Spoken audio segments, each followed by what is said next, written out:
De nuevo, este año en este acto tendremos la entrega de un premio, la mención especial de IQV a la trayectoria industrial, además de una ponencia muy interesante sobre química e industria y una mesa redonda para finalizar. Agradecemos a la rectora, que no ha podido estar con nosotros, pero que nos acoja en la Universidad de Huelva, que es un placer siempre que esté vinculado a un sector tan importante como la industria. Y también agradecemos con su presencia a la vicerrectora de Política Industrial y Energía, Ana María Bielba, por estar aquí hoy para presidir el acto. Ahora les voy a dejar con el presidente de IQV, José Luis Menéndez, que se va a dirigir a todos ustedes como anfitrión en el Día de la Industria. José Luis, por favor.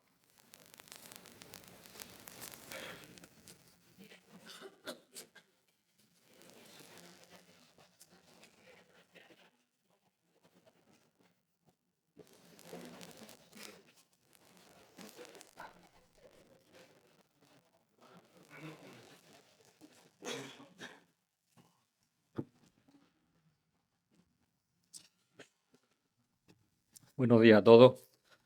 En primer lugar, agradecer a la Universidad de Huelva, a la rectora, y en su nombre al vicerrector José Rodríguez y a Miriam Martín por la ayuda inestimable que nos han apoyado para el acto de hoy aquí en la universidad.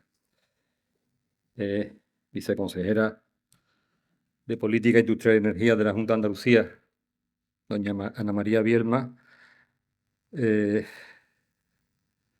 delegada del Gobierno de España en Huelva, doña Verónica Parralo, delegada del Gobierno de la Junta de Andalucía, doña Bella Verano, alcalde de Huelva, don Gabriel Cruz, alcalde de Palo de la Frontera, don Carmelo Romero, delegada territorial de Industria, doña Lucía Núñez, concejales y de las distintas corporaciones municipales, de los ayuntamientos de Huelva y Palo de la Frontera, presidenta de la Autoridad Portuaria, Pilar Miranda, presidente de la Federación Onubense de Empresarios, José Luis García Palacio, secretario general de Industria, de Política Industrial y Minas, don Cristóbal Sánchez, miembros de la Junta Directiva de IQV, representantes de distintas instituciones empresariales, instituciones sindicales, hoy nos acompaña, y bueno, veo también una nutrida representación de la universidad, de los chavales de la universidad.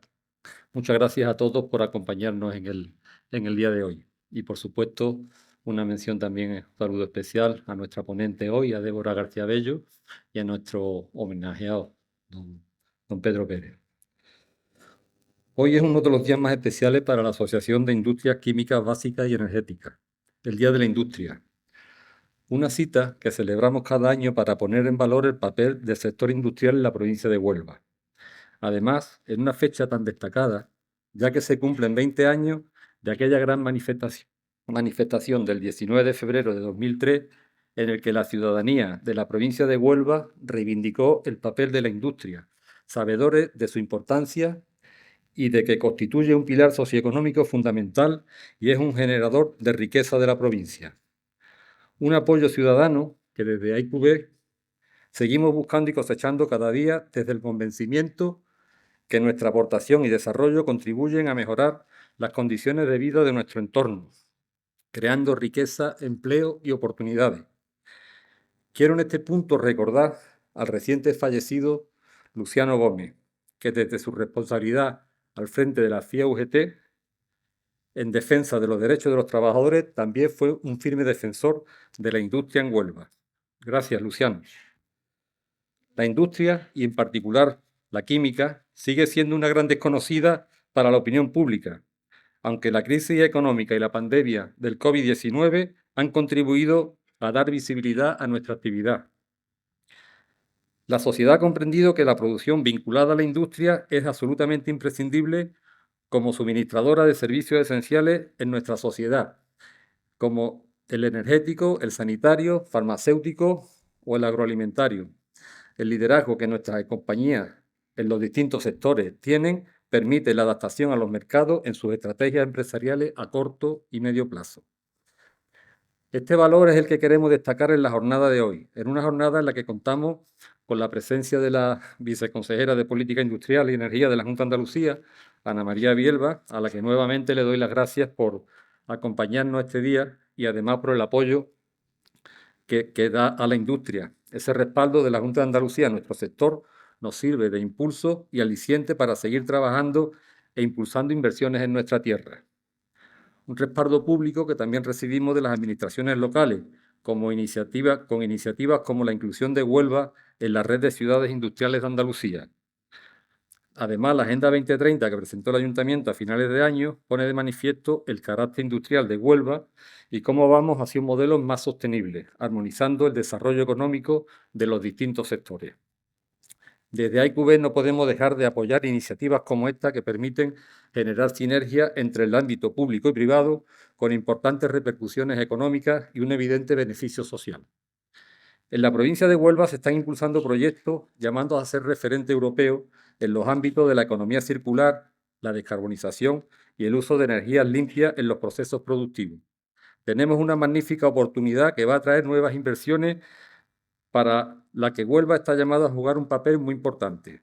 Nuestra provincia se ha situado como actor protagonista para liderar el hidrógeno verde, el gran vector energético del futuro. El primer corredor hidrógeno verde de la Unión Europea, promovido por España, Francia y Portugal, al que se ha unido Alemania, prevé la construcción de una red de tubería para transporte de hidrógeno verde que comunicará a estos países. Y lo mejor es que el ramal atlántico partirá desde la provincia de Huelva, siendo uno de los principales ejes sobre los que pivotará la estrategia energética continental y nos convertirá en uno de los centros esenciales de producción. Prueba de ello es el proyecto del clúster de hidrógeno verde Puerta de Europa, impulsado por Iberdrola y Fertiberia, para desarrollar la cadena de valor del hidrógeno 100% verde. Este clúster cuenta con el apoyo de más de 80 empresas y prevé una inversión de 2.200 millones para la instalación de 650 megavatios de electrolizadores. Esto permitirá a Fertiberia la producción de amoníaco verde y, por tanto, la producción de fertilizantes sin emisiones de CO2 a la atmósfera. Otro proyecto muy relevante es la creación del Valle Andaluz de Hidrógeno Verde, anunciado por CESA en su plan estratégico, el mayor centro de hidrógeno verde de Europa.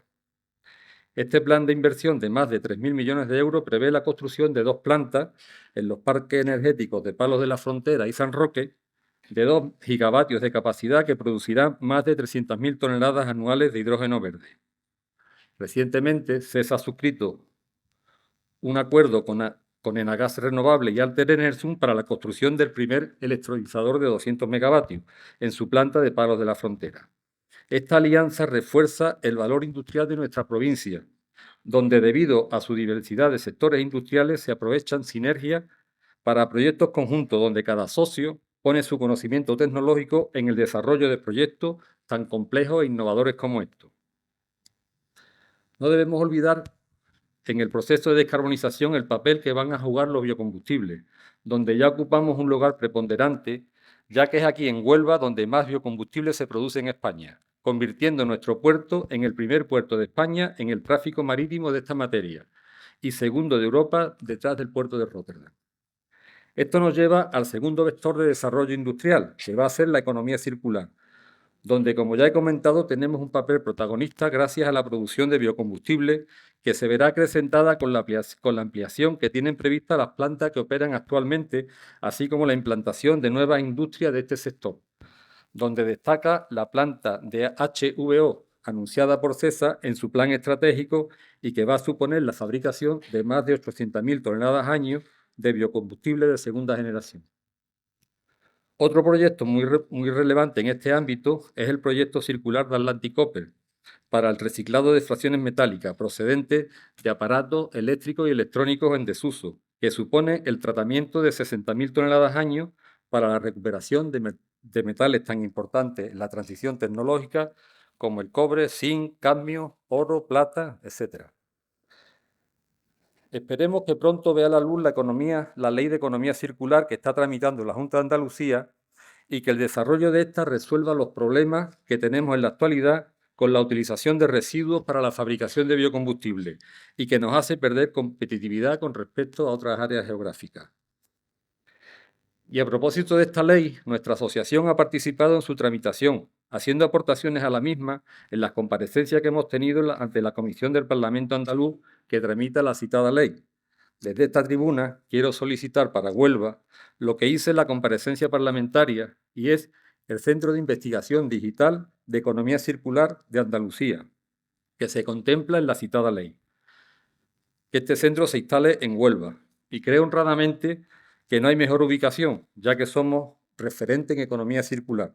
Tenemos nuevas industrias en este ámbito que están estudiando implantarse en Huelva. Un sector agroalimentario y cárnico muy potente, en el que la economía circular puede contribuir a resolver algunos de sus problemas. Y un almacenamiento de lo que hoy son residuos, pero que quizás mañana pueda ser materias primas que podamos introducir en la cadena de valor. No me olvido de nuestra universidad y de nuestros investigadores, que ya tienen mucha experiencia y publicaciones en esta materia. El camino está trazado, pero tenemos tareas por delante que hay que resolver, y me refiero a las infraestructuras. En el tema hidráulico hay que ejecutar la hoja de ruta aprobada para el túnel San Silvestre y que esta infraestructura sea una realidad a finales de 2025 o principios de 2026. Esto no aumentará las dotaciones de agua, pero sí garantizará un suministro que es vital para Huelva. Continuar con la ejecución de la presa de Alcolea paralizada desde 2017 con un 22% de ejecución es fundamental, ya que con esta infraestructura sí se podría aumentar dotaciones de agua y se garantizarían los proyectos anunciados para la descarbonización y el desarrollo industrial de nuestra provincia, además del desarrollo de otros sectores económicos. La red de transporte eléctrica, aunque ha mejorado mucho en la última década, tiene que adaptarse a la nueva situación que está dando en la provincia de Huelva con muchos proyectos de energía renovable, que hay que integrar y con una demanda industrial en aumento debido a las ampliaciones y nuevos proyectos que se quieren implantar en el territorio, para los que la infraestructura eléctrica tiene que estar adaptada a estas necesidades. Y por último, y no por ello menos importante, las comunicaciones. Tenemos un transporte marítimo con un puerto de primer nivel, que se está adaptando perfectamente a los requisitos de la industria, tanto presente como futuro. No en vano, la actividad industrial de las empresas de IQV supuso en el año 2021 el 86% del tráfico marítimo del puerto de Huelva. Pero en el movimiento de mercancía interior, en 2021, el transporte ferroviario supuso el 1% y el transporte por carretera el 15%. Estos datos por sí solos ponen de manifiesto el esfuerzo que hay que hacer para mejorar las condiciones del transporte ferroviario, mucho más fácil de descarbonizar que el terrestre y mucho más sostenible. Perdón.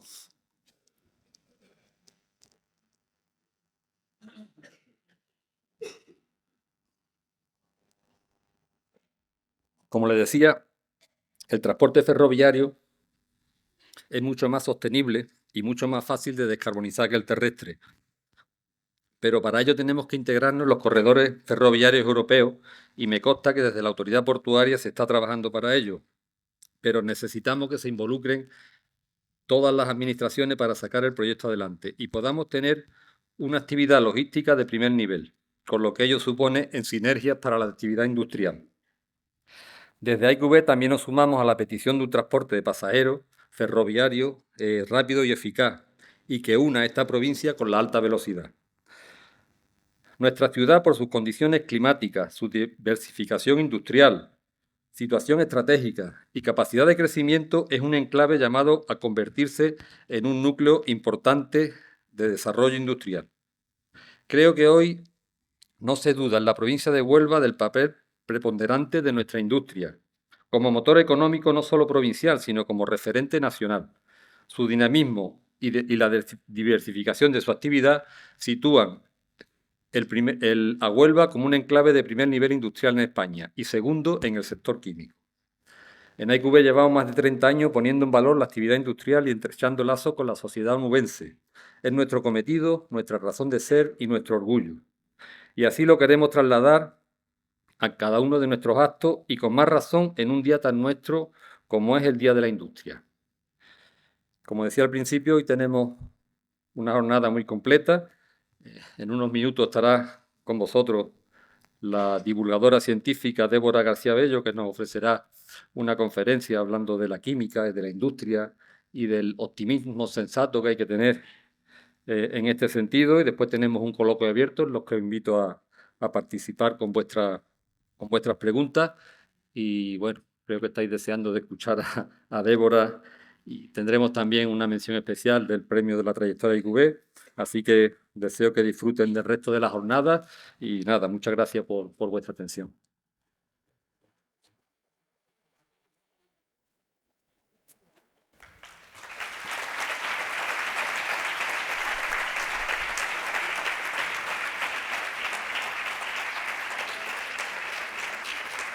Paso que ha hecho José Luis de todo lo que viene en la industria. Espero que sobre todo los chavales más jóvenes estén ilusionados tanto como nosotros y se animen también a participar de este cambio tan importante que va a haber en la industria, un cambio siempre para mejor y que hace falta gente nueva que esté ahí empujando, formándose, siendo partícipe en esos proyectos y también investigando aquí en esta casa, en la universidad. Alguien que ha estado investigando y mucho en esta casa es el profesor Pedro Pérez, al que ahora se le va a hacer entrega de la mención especial de IQB a la trayectoria industrial 2023. Él seguro que está encantado de que estemos aquí, en esta casa, y por eso tiene más sentido que vengamos al Carmen, a este aula. Y si no le conocen a él, les cuento que es catedrático de Química Inorgánica en la Onubense, que como buen arocheno de cuna quizás se tenía que haber dedicado a la química orgánica y a estudiar eso del buen jamón y las buenas carnes que hay allí, ¿verdad? Pero lo suyo es la química inorgánica, en la que ha avanzado bastante desde que se licenció en Ciencias Químicas por la Universidad de Sevilla en el 87, se doctoró además en el 91 y solo 2 años más tarde ya era profesor de esta universidad, en el 93, justo cuando nació el primer curso de Universidad de Huelva Independiente. Primero fue profesor ayudante, luego titular, más tarde finalmente como catedrático. Y en 1996 fundó su propio grupo de investigación y empezó a trabajar en el desarrollo de sistemas catalíticos en hidrocarburos, que acabó derivando en el Laboratorio de Catálisis Homogénea como unidad asociada al CSIC. Esto fue en 2004, desde entonces está trabajando en esta línea, también desde 2010 como parte del Centro de Investigación en Química Sostenible de la Onubense. Y en esta línea de investigación suma ya más de 150 publicaciones en revistas de primer nivel, 20 tesis doctorales, más de 100 conferencias impartidas en congresos internacionales o nacionales y en centros de investigación como Berkeley, Oxford, el Imperial College, entre otros, ¿no? Su trayectoria científica ha sido reconocida por la Real Sociedad Española de Química, por la británica Royal Society of Chemistry, y tiene un sinfín de distinciones que no vamos a aburrir ni a abrumar a nadie con ese inmenso currículum, esa trayectoria. De hecho, la propia Universidad de Huelva, digamos que en 2018 le dio el premio de investigación a IQB. Además, él miembro de la Real Academia de Ciencias Exactas, Físicas y Naturales de España y también académico, el único primer andaluz en química en la Academia Europea. También ha desempeñado diversos cargos de gestión universitaria, también vicerrector de investigación y sobre todo también lo más relevante para el momento en el que estamos, que fue fundador y director durante 10 años, los primeros 10 años de la cátedra IQB. Ahora el amigo José Luis Menéndez le va a hacer entrega de este premio, que también creo que para la propia IQB es un premio bastante especial. Profesor.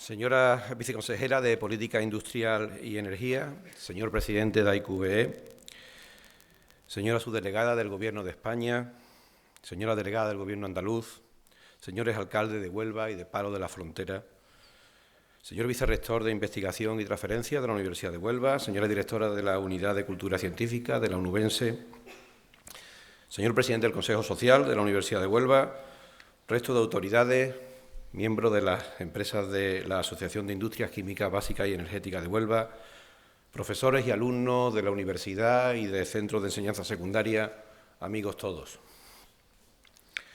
La tradición exige que sea este un momento de agradecimiento. Quiero expresar mi más sincera gratitud a la Asociación de Industrias Químicas Básicas y Energéticas de Huelva por este reconocimiento que me es grato recibir hoy y que me hace feliz por varios motivos. En primer lugar, porque tuve el honor de dirigir la cátedra IQB en la Universidad de Huelva durante 10 años, un tiempo en el que se desarrollaron un buen número de acciones para apoyar el esfuerzo de alumnos y profesores de nuestra universidad en distintos aspectos de su día a día. No menos destacable ha sido la oportunidad de poder trabajar a lo largo de los años con varias de las empresas que conforman la asociación, en diversos proyectos de investigación con el denominador común de conseguir mejoras en las condiciones de producción desde un punto de vista medioambiental y con resultados cuando menos prometedores en todos los casos. Y no quiero olvidarme de todos los grandes profesionales que he conocido a lo largo de todos estos años, de cuyo conocimiento y amistad me he enriquecido.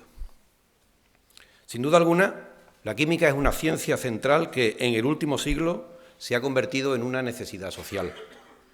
Hace algunos años fui invitado en este mismo acto a dar una conferencia con dicho título, La química como necesidad social, donde intenté demostrar la imposibilidad del acceso a las condiciones actuales del bienestar social sin el concurso de la química. Las opiniones quimiofóbicas, por supuesto siempre respetables como cualquier otra opinión en un país que así lo garantiza en sus principios constitucionales, carecen no obstante de fundamento científico en numerosas ocasiones. Estoy plenamente seguro de que la invitada de hoy, la investigadora y divulgadora García Bello, que no nos engañemos, es a quien la mayoría de los presentes ha venido a ver, va a convencer a quien aún no lo esté de dicha necesidad. Sin embargo, también es preciso un reconocimiento de otra necesidad, la de una mejora continua en todos y cada uno de los procesos industriales en los que sea posible minimizar el coste energético y la generación de residuos, entre otros parámetros. Y nótese que me refiero a procesos industriales, puesto que el sector químico no es más que una fracción de toda la industria que debe tomar esa mejora medioambiental como filosofía continua en el trabajo. Este galardón me llega apenas 2 semanas antes de que cumpla 30 años de servicio en la institución universitaria en Huelva. Llegué a la Escuela Politécnica de la Rábida, un centro aún dependiente de la Universidad de Sevilla, un 2 de marzo de 1993. Apenas una semana antes aún trabajaba en la Universidad de Carolina del Norte, donde interrumpí mi beca postdoctoral para venir aquí. 6 meses después se creó la Universidad de Huelva, en unas condiciones que, al menos desde el punto de vista investigador, eran de un total y absoluto vacío. Quizá para explicar aquellos días lo mejor es acudir al libro del Génesis en la parte aquella de al principio no había nada, solo tinieblas. Pero comenzamos a trabajar y a crecer, eso sí, quizás con menos recursos que cualquier otra universidad andaluza. No obstante, a pesar de la carencia de medios, la universidad ha avanzado hasta consolidarse como uno de los motores de desarrollo de Huelva, y nadie ya podría imaginar a esta ciudad y a esta provincia sin su universidad. El esfuerzo de los investigadores de la Onubense y sus éxitos les han provisto de un prestigio que ha llevado a las principales empresas e instituciones a confiar en ellos para desarrollar trabajos, informes y estudios de gran valor. Por eso, en este año del 30 aniversario de nuestra universidad, este reconocimiento que hoy recibo quisiera extenderlo a todos los investigadores de la Onubense, que desde una condición inicial precaria han avanzado hasta alcanzar un nivel de competitividad apreciable. En el contexto de la investigación experimental, los trabajos suelen implicar a un grupo de personas. Por eso, quiero asimismo hacer extensivo este galardón a quienes me han acompañado en estas décadas. Gracias a ellos por conformar un grupo de investigación que con su entrega, dedicación y entusiasmo han puesto a nuestra universidad en el mapa de la investigación en química a nivel global. Y finalizo con la parte más importante para mí, mi familia. Todos sabemos los sacrificios que hay que realizar en pos de una carrera científica, que se traduce en un exagerado número de horas de trabajo y en un no menos alto número de días fuera de casa. Hacerlo sin el apoyo de quienes te rodean es prácticamente imposible. Quiero dedicar este reconocimiento a ellos, a los que han sido mi gran suerte en esta vida, mis 2 hijos, Pedro y José, y de manera especial a mi esposa, María. Desde muy jóvenes decidimos formar un equipo y siempre hemos sido eso, un equipo. Muchas gracias.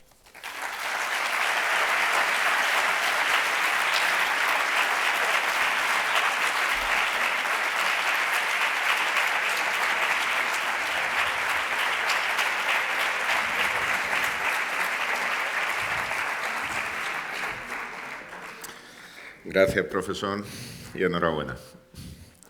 A continuación vamos a disfrutar de la intervención de Débora García Bello. Los aficionados a la ciencia, a la divulgación y a la televisión de verdad, la que está alejada de plataformas, seguro que han visto en alguna ocasión el programa Órbita Laica en la 2 de Televisión Española. Allí habla de química y de ciencias, con un lenguaje al alcance de todos los públicos. Pero Débora no es solo divulgadora científica, ella es química e investigadora especializada en ciencia de los materiales en el Centro de Investigaciones Científicas Avanzadas de la Universidad de La Coruña.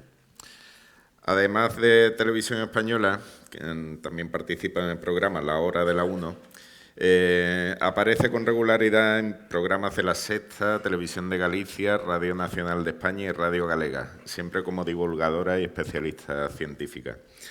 Ha comisariado la gran exposición Galicia Futura sobre ciencia y arte de la Xunta de Galicia. Es la autora de la columna semanal Ciencia Aparte en La Sexta, presentadora del podcast Hola Planeta sobre tecnología y sostenibilidad. Forma parte del equipo de formación en salud y transferencia científica en los laboratorios del Grupo L'Oréal y es protagonista de la campaña Somos Futuro de Resol. Autora de los libros Todo es cuestión de química, que se le van las vitaminas, eso que tantas veces hemos oído, y No tocar, en la editorial Paidós del Grupo Planeta. Ha recibido también numerosos premios de divulgación científica, que tampoco vamos a entrar en ellos, y fue elegida además en 2019, antes de la pandemia, que es cuando parece que valían más las cosas, por la revista Forbes como una de las personas más influyentes en la comunicación científica. En sus redes sociales cuenta con más de 300.000 seguidores y recientemente ha sido seleccionada como una de las 10 voces más autorizadas en salud en la red social LinkedIn y una de las 3 mejores divulgadoras científicas en redes sociales en los premios Beringer. En 2022 también recibió el premio Closing Gap por su trayectoria profesional vinculada a la innovación en la igualdad de oportunidades. Y yo creo que hoy incluso les puedo hablar hasta de la provincia de Huelva porque ha tenido oportunidad este fin de semana de conocerla bien, a fondo, y se va a convertir en una gran prescriptora de esta provincia y seguro que va a prometer volver con su marido por aquí de nuevo. En medio de esta trayectoria, esperamos con mucho interés la conferencia que tiene por título Química Futura. Ella va a hablar de cómo la química y la industria nos proporcionan un optimismo sensato y vamos a seguirle con mucha atención porque seguro que nos va a reafirmar en el optimismo, el convencimiento y la expectación que tenemos actualmente en la industria, sobre todo en Huelva. Así que, Débora, por favor, te escuchamos con atención.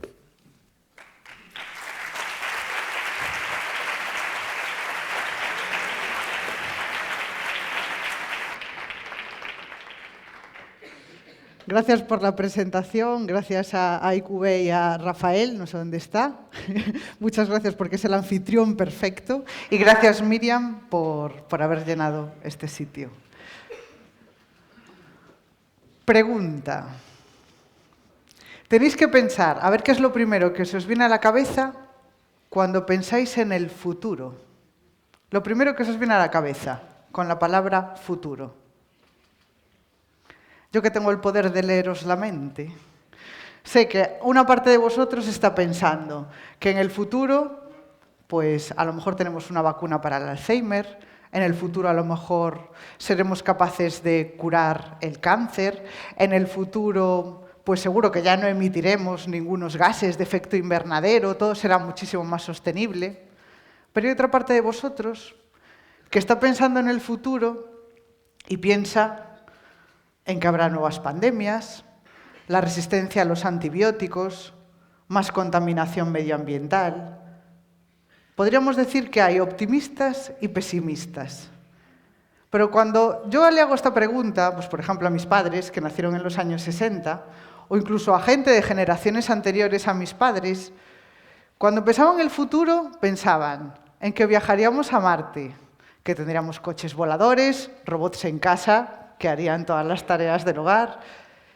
¿Qué pasa? Hasta los optimistas, porque los científicos somos por naturaleza optimistas, hemos perdido la ambición a la hora de fantasear con el futuro.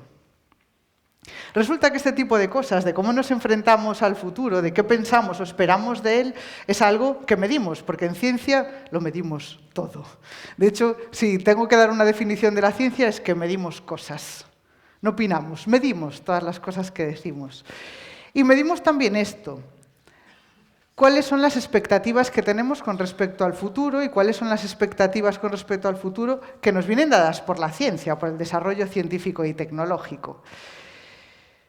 Y la verdad es que no tenemos muy buenas expectativas. De hecho, a mí me llama mucho la atención una de las últimas encuestas de percepción social de la ciencia. El 46% de la población española considera que la ciencia es más una amenaza que una forma de bienestar. A esto se le llama efecto Frankenstein, el pensar que la ciencia es más una amenaza que una fuente de bienestar. Y esto no sale de la nada. O sea, ¿de dónde viene todo esto? De hecho, en esa misma encuesta, el 12,2% de los encuestados opinaba que todos los problemas medioambientales que tenemos son fruto del desarrollo científico y tecnológico. Que claro, a los que nos dedicamos a esto nos explota la cabeza.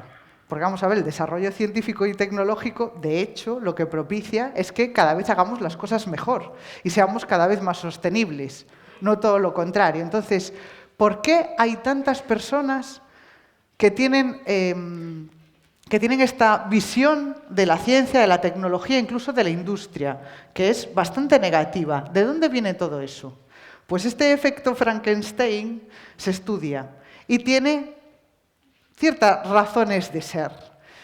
Primero, tenemos este problema de estas creencias. Después tenemos el problema de a qué le damos credibilidad. Esto también se mide. Un estudio reciente del CSIC sobre a qué se le da credibilidad, o sea, la gente a quién cree cuando consume noticias o información que tiene que ver con la ciencia. Es cierto que en la cabeza están las instituciones académicas, como las universidades. Lo que se dice desde la universidad tiene muchísima credibilidad. Las instituciones, ¿no? Pues, por ejemplo, en temas de cambio climático, el IPCC, que es el panel intergubernamental en el que se estudia todo lo que tiene que ver con el cambio climático, es la autoridad donde se reúne todo el consenso científico, toda la información científica que hemos reunido sobre el cambio climático, está representada ese consenso científico ahí. Y esos son los que gozan de más credibilidad. ¿Sabéis quién está a la misma altura en credibilidad?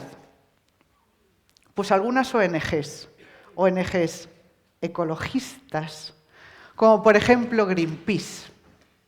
Y eso es un problema.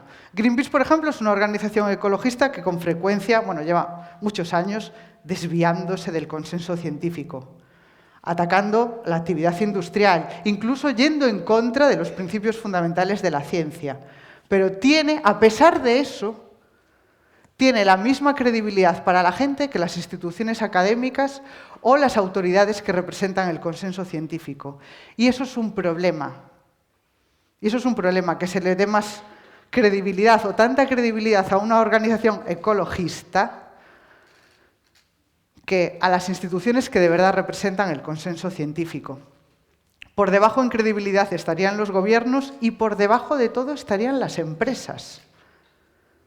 Es decir, muchísima gente no se cree una información si viene dada directamente por las empresas. Y esto me da muchísima rabia porque hay empresas que solamente ellas se dedican a una cuestión en concreto. Entonces tú, cuando tienes que buscar una información, vas a los especialistas. Si necesitas tener una información, yo qué sé, sobre el cobre, pues aquí tenéis una industria muy potente del cobre. Seguramente que los mayores especialistas en cobre del mundo los tenéis aquí. Entonces, a veces hay que recurrir precisamente a las empresas porque se dedican a eso. Sin embargo, es algo que todavía hay que trabajar mucho, esa credibilidad que tienen, para que llegue a la gente que ese mensaje, que esos mensajes que se dan desde la industria o que se dan desde los gobiernos, son mensajes veraces, porque están compitiendo con maquinarias publicitarias como algunas ONGs. ¿Por qué se forma ese efecto Frankenstein? Aparte de todo lo que he explicado, que es un poco todas estas consecuencias, también tiene que ver con que no todas las decisiones que se toman con respecto a temas científicos y tecnológicos están alineados con lo que sabemos de ciencia y tecnología. Porque muchas veces la opinión pública influye mucho en las decisiones que se toman, ¿no? Y incluso en algunas normativas que se toman. Y esto viene de que tenemos un problemón de incultura científica. Más de la mitad de la población reconoce que no entiende las noticias de ciencia, que no las entiende, las noticias de ciencia. Y esto es un problemón de incultura científica. ¿Por qué? Porque no podemos tener una sociedad con pensamiento crítico. Siempre hablamos de eso, de hay que tener pensamiento crítico. Sí, pero es que para tener pensamiento crítico lo primero que tienes que tener es cultura. Porque si no, ¿qué pensamiento crítico vas a tener? Tiene que estar fundamentado en algún tipo de conocimiento. Entonces, ese conocimiento lo tenemos que trabajar y lo tenemos que trabajar a partir de la gente más joven para que luego lleguen a la edad adulta y cuando tengan que realmente tomar decisiones estén fundamentadas en esa cultura científica. Y la cultura científica no solamente es saber el nombre de determinados compuestos, este tipo de cosas. Cultura científica es saber también cómo funciona la ciencia. En ciencia funcionamos de una manera que se fundamenta en que llegamos a consensos. Eso quiere decir que a lo mejor, si un científico llega en su laboratorio a una conclusión, tengo esta teoría, puede ser un loco o puede ser una persona que tenga la razón. Pero lo que tiene que hacer es presentar sus datos ante la comunidad científica. Y otros científicos van a revisar esos datos, van a repetir los mismos experimentos, a ver si llegan a las mismas conclusiones que él. Si un grupo muy grande de científicos llega a las mismas conclusiones, entonces llegan a un consenso. Es que esa persona o ese grupo de investigación tenían razón. Llegamos a un consenso científico. Así se forman las verdades por consenso, que es como funciona la ciencia. Y por eso es una forma de conocimiento tan profunda, tan interesante y tan veraz, ¿no? Que tiene la verdad por bandera. Porque las verdades, creas o no en ellas, se consensúan. Por eso es muy importante siempre prestar atención a cuál es el consenso científico en cualquier tema y dejar de prestar atención a las voces discordantes. Porque cuando hay una persona que va pensando por libre, lo más probable no es que sea un héroe o un Galileo, lo más probable es que sea un ignorante. Tenemos este problema de incultura científica porque no se sabe muy bien o no se explica muy bien cómo funciona la ciencia y también con respecto a conceptos. Mira, os cuento una anécdota, porque me pasó, hace una semana, hice un artículo de divulgación, hice un vídeo en TikTok de divulgación y demás, sobre por qué eran tan duraderas las vajillas de nuestras abuelas. En los años 60 y 70 en España se vendía mucho un tipo de vajillas que parecen de cerámica, pero en realidad son de vidrio. Es un vidrio blanquecino, un vidrio opalino, y duraban mucho, bueno, por dos razones, un tratamiento térmico que se les daba, y luego por cómo se fabricaba ese vidrio. Para fabricar vidrio, una de las cosas que se hace es coger arena rica en sílice, es decir, rica en cuarzo, y fundirla pues, con óxidos de aluminio, con calcita, con otro tipo de piedras, con otra serie de compuestos. Se funde todo eso, se llega a una matriz fundente muy rica en sílice, a la que le podemos añadir cosas. Para que esa vajilla sea muy resistente, lo que le añadimos es boro. Y hacemos lo que se llama un vidrio de borosilicato, que os tiene que sonar porque el vidrio de borosilicato es el que utilizamos en el laboratorio. Los matraces de laboratorio, esos que pone Pirex, son de ese tipo de vidrio. Pues las vajillas se hacían con un vidrio muy parecido a ese, un vidrio de borosilicato. Bueno, pues yo expliqué todo esto con las vajillas en la mano, esas famosas vajillas que tenían una margarita. Bueno, esas son. Expliqué todo eso. Pues muchísima gente empezó a preguntarme si ese vidrio era seguro como vajilla. Porque claro, estás mencionando tantos compuestos químicos que a ver si no va a ser una cosa tóxica.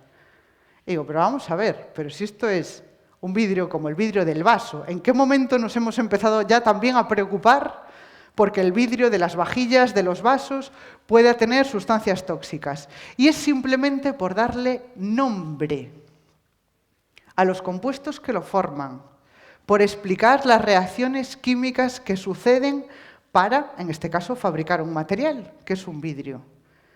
Solo por el hecho de darle nombre, de que algo suene a química, a mucha gente ya le despierta inseguridad y piensa que es algo tóxico. Por eso tenemos que trabajar muchísimo en la cultura científica, porque no puede ser que el hecho de que le demos el nombre correcto y preciso a algo suscite miedos. Por tanto, tenemos ese problema en cultura científica que tenemos que salvar. Y esto, lo que os decía, esto además repercute en algunas decisiones que se toman, incluso a nivel político, ¿no? En temas de normativas y demás, porque ya están muy instauradas algunas creencias falsas. Os pongo un ejemplo. Una de las normativas que los que nos dedicamos a ciencia de materiales hemos criticado mucho, y además que trabajamos en temas de sostenibilidad, es la normativa de erradicar el plástico de un solo uso. Sabéis que ahora no encontramos en los supermercados ni nada que sea plástico de un solo uso. Esa normativa fue muy aplaudida. ¿Por qué? Porque mucha gente piensa, el plástico es el demonio, si lo quitamos de delante, estupendo. ¿Qué pasó cuando eliminamos el plástico de un solo uso? Lo voy a resumir con un objeto. Pajitas de cartón. Eso es lo que ocurre cuando cargas contra un material y no contra el que existan objetos de un solo uso. ¿Que cómo responde? ¿Cómo se responde a eso? Si no me dejas hacer pajitas de plástico, cubiertos de plástico de un solo uso, yo quiero seguir vendiendo cosas de un solo uso, pues las voy a hacer de celulósicos, de cartón. Una pajita de cartón todos sabemos que es absurda, además de repugnante. Pero es que desde el punto de vista de la sostenibilidad es más absurda todavía. Mirad, en ciencia de materiales hacemos una cosa que se llama el análisis de ciclo de vida, que nos permite analizar la huella ecológica de un material, medirla de verdad. Porque muchas veces pensamos en un material, si no sabemos cómo funciona esto, pensamos en un material, si es más o menos sostenible, con qué pasará con él si yo lo dejo abandonado en una playa. Y dices, a ver, si dejo abandonado un trozo de plástico en una playa, va a tardar muchísimo en biodegradarse y un papel no tanto. Entonces será más sostenible el papel. No se miden así las cosas en yo pienso que, yo creo que. Se coge y se mide y se hace lo que se llama análisis de ciclo de vida, que es medir la huella medioambiental de un material a lo largo de todas las etapas de su vida, desde que se extrae como materia prima, en el caso de un papel, cómo se extrae de los árboles, cómo se transforma en ese material, cómo se utiliza, cuál es su tiempo de vida útil, si es reciclable, si de hecho se recicla. Entonces, con todo ese análisis de ciclo de vida es como sacamos de verdad el impacto medioambiental de un material. Bueno, pues un cartón que se dedica a un solo uso en alimentación tiene un impacto medioambiental 10 veces superior al del plástico. Con lo cual, hasta desde el punto de vista de la sostenibilidad, es absurdo hacer pajitas de cartón.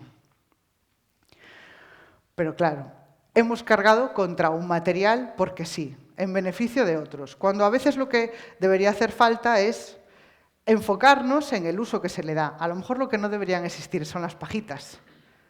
Salvo para personas que realmente lo necesiten porque tengan algún problema de salud por el cual necesiten beber algo con una pajita, pero el resto, a cuento de que necesitamos pajitas. O sea, que a veces el problema es dónde ponemos el foco. El foco debería haberse puesto en que existan cosas de un solo uso, independientemente del material, porque el problema muy raramente va a estar en el material que se escoge. Pero, claro, existe esa respuesta emocional en contra de los plásticos que no la suscita el vidrio, que no la suscita el cartón. Entonces ahora nos encontramos cosas muy curiosas, ¿no? A veces en algunos sitios, aquí afortunadamente hay botella de plástico PET, que por cierto el plástico PET es infinitamente reciclable y además se puede poner una y otra vez en contacto con los alimentos y es absolutamente seguro, es un polímero fantástico, el PET. Pues a veces me encuentro en sitios como este que en lugar de botella de plástico PET, como a mucha gente le da mala imagen porque no tiene cultura científica, me ponen botellas de brick, que tiene plástico, su capa de plástico, su material compuesto, su capa de plástico, su capa de metal, su capa de cartón, todos los materiales del mundo pegados. Eso no lo recicla nadie. Pero da una imagen maravillosa porque parece cartón. Entonces nos encontramos a veces con esas respuestas emocionales. Y luego llegan a tal presión emocional que acaban transformándose en normativas a veces absurdas. Y esto es un problema. Esto es un problema porque, claro, los debates que no se pueden ganar a través de la razón se ganan a través de las emociones, porque las emociones tienen la cualidad de ser irrebatibles. Y claro, la ciencia justo representa ese papel contrario, ¿no? Ese papel de la ciencia en realidad la relacionamos con la racionalidad, con los valores ilustrados, ¿no? Como si estuviese alejada de las emociones. No está alejada para nada de las emociones, pero sí que existe como esa diferenciación. Y por eso pues se toman a veces las decisiones que se toman, un poco para complacer. Pero si tú estás intentando complacer a una sociedad donde la mitad de la gente no entiende ni una noticia de ciencia, pues a lo mejor mal vamos. Por lo tanto, con esto que os estoy diciendo, os puse el ejemplo del plástico, ¿no? Pero en realidad es un ejemplo muy útil para explicar que estamos en una época en la que nos genera muchísimo rechazo lo que somos y lo que somos en nuestro propio tiempo. O sea, las cosas contemporáneas. Ha pasado siempre, ¿eh?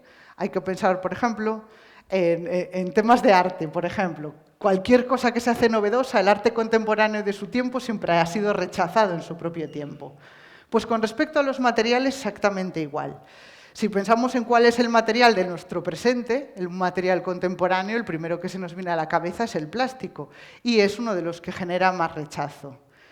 Y en cambio, por ejemplo, no pensamos tanto o no damos tantísima información sobre pues, que es un material que nos permite, por ejemplo, desde el punto de vista sanitario, es imprescindible. Muchos dispositivos médicos están hechos de plástico. Las mascarillas que tantas vidas han salvado no son de algodón, son de plástico. Están hechas con fibras plásticas. De plástico son, por ejemplo, nuestros invernaderos. Los invernaderos, gracias a los cuales podemos producir alimentos en lugares donde sería imposible conseguir alimentos, haciéndolo de forma muy sostenible, aprovechando la radiación fotosintética que nos llega del sol, reduciendo lo máximo posible la huella hídrica, el gasto de agua. Es decir, estamos alimentando a medio mundo gracias al plástico de nuestros invernaderos. Es decir, el plástico tiene muchísimas virtudes. En cambio, muchas veces nos centramos en todo lo negativo. Por eso es tan importante divulgar en positivo todas las cosas positivas que hay en los materiales, todas las cosas positivas que hace la ciencia por nosotros. Porque al final ocupan muchas veces los medios de comunicación las malas noticias, ¿no?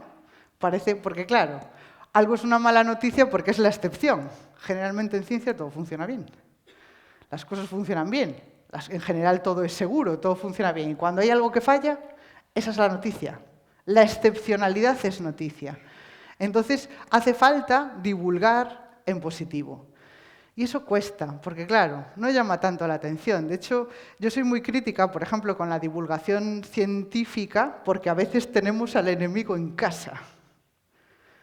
¿Conocéis a divulgadores científicos que, por ejemplo, hablan mucho de aspectos negativos?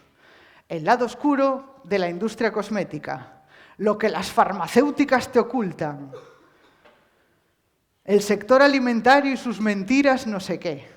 ¿Cuánta divulgación científica hay así? O sea, necesitamos este tipo de divulgación científica, que en realidad lo que está haciendo es daño a la comunidad científica y daño a la imagen de la ciencia.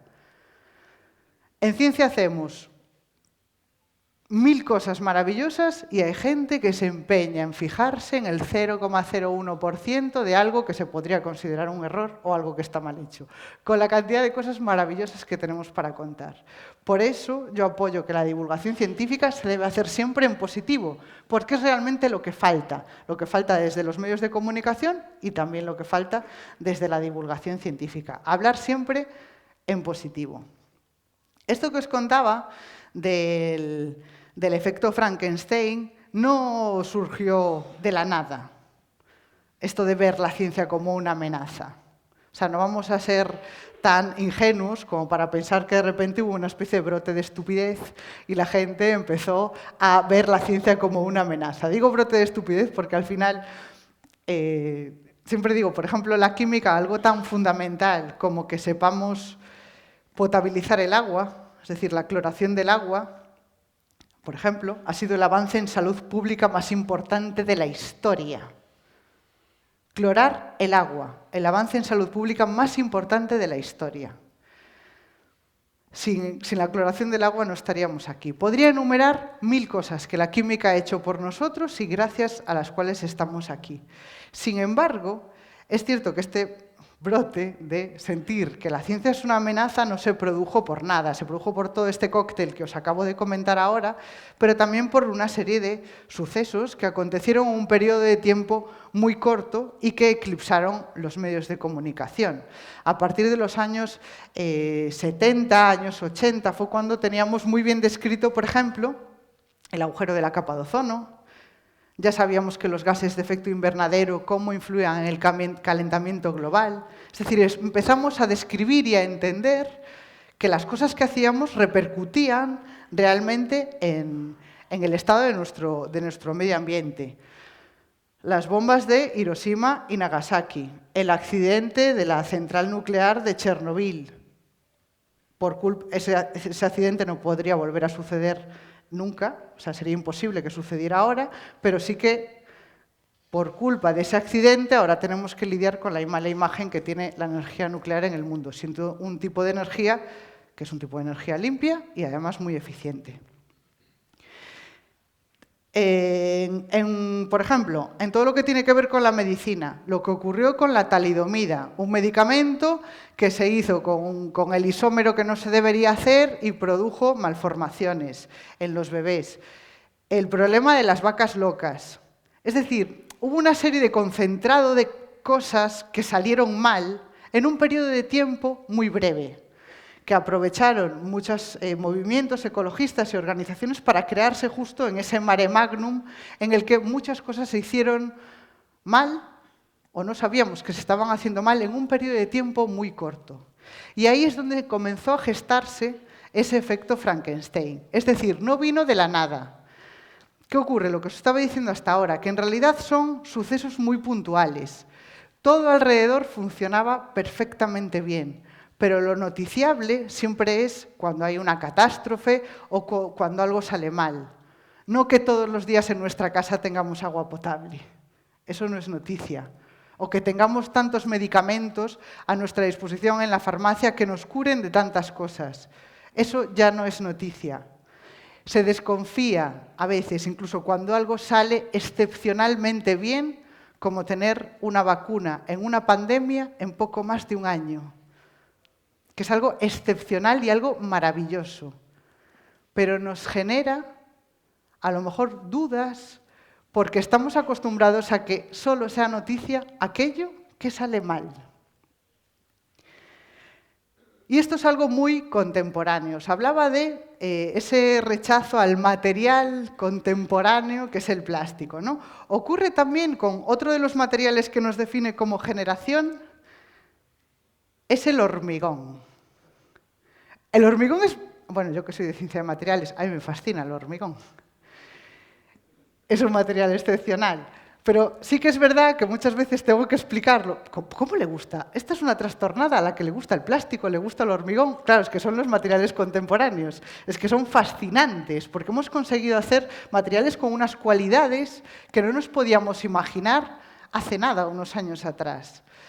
El hormigón, por ejemplo, es nuestra piedra. Es la forma que ha creado el hombre de hacer piedra a su escala temporal. No tenemos que esperar los vaivenes termodinámicos de miles de años para que un polvo se transforme en piedra, sino que somos capaces de crear piedra en cuestión de horas, en cuestión de días. Y eso lo hacemos cuando hacemos hormigón.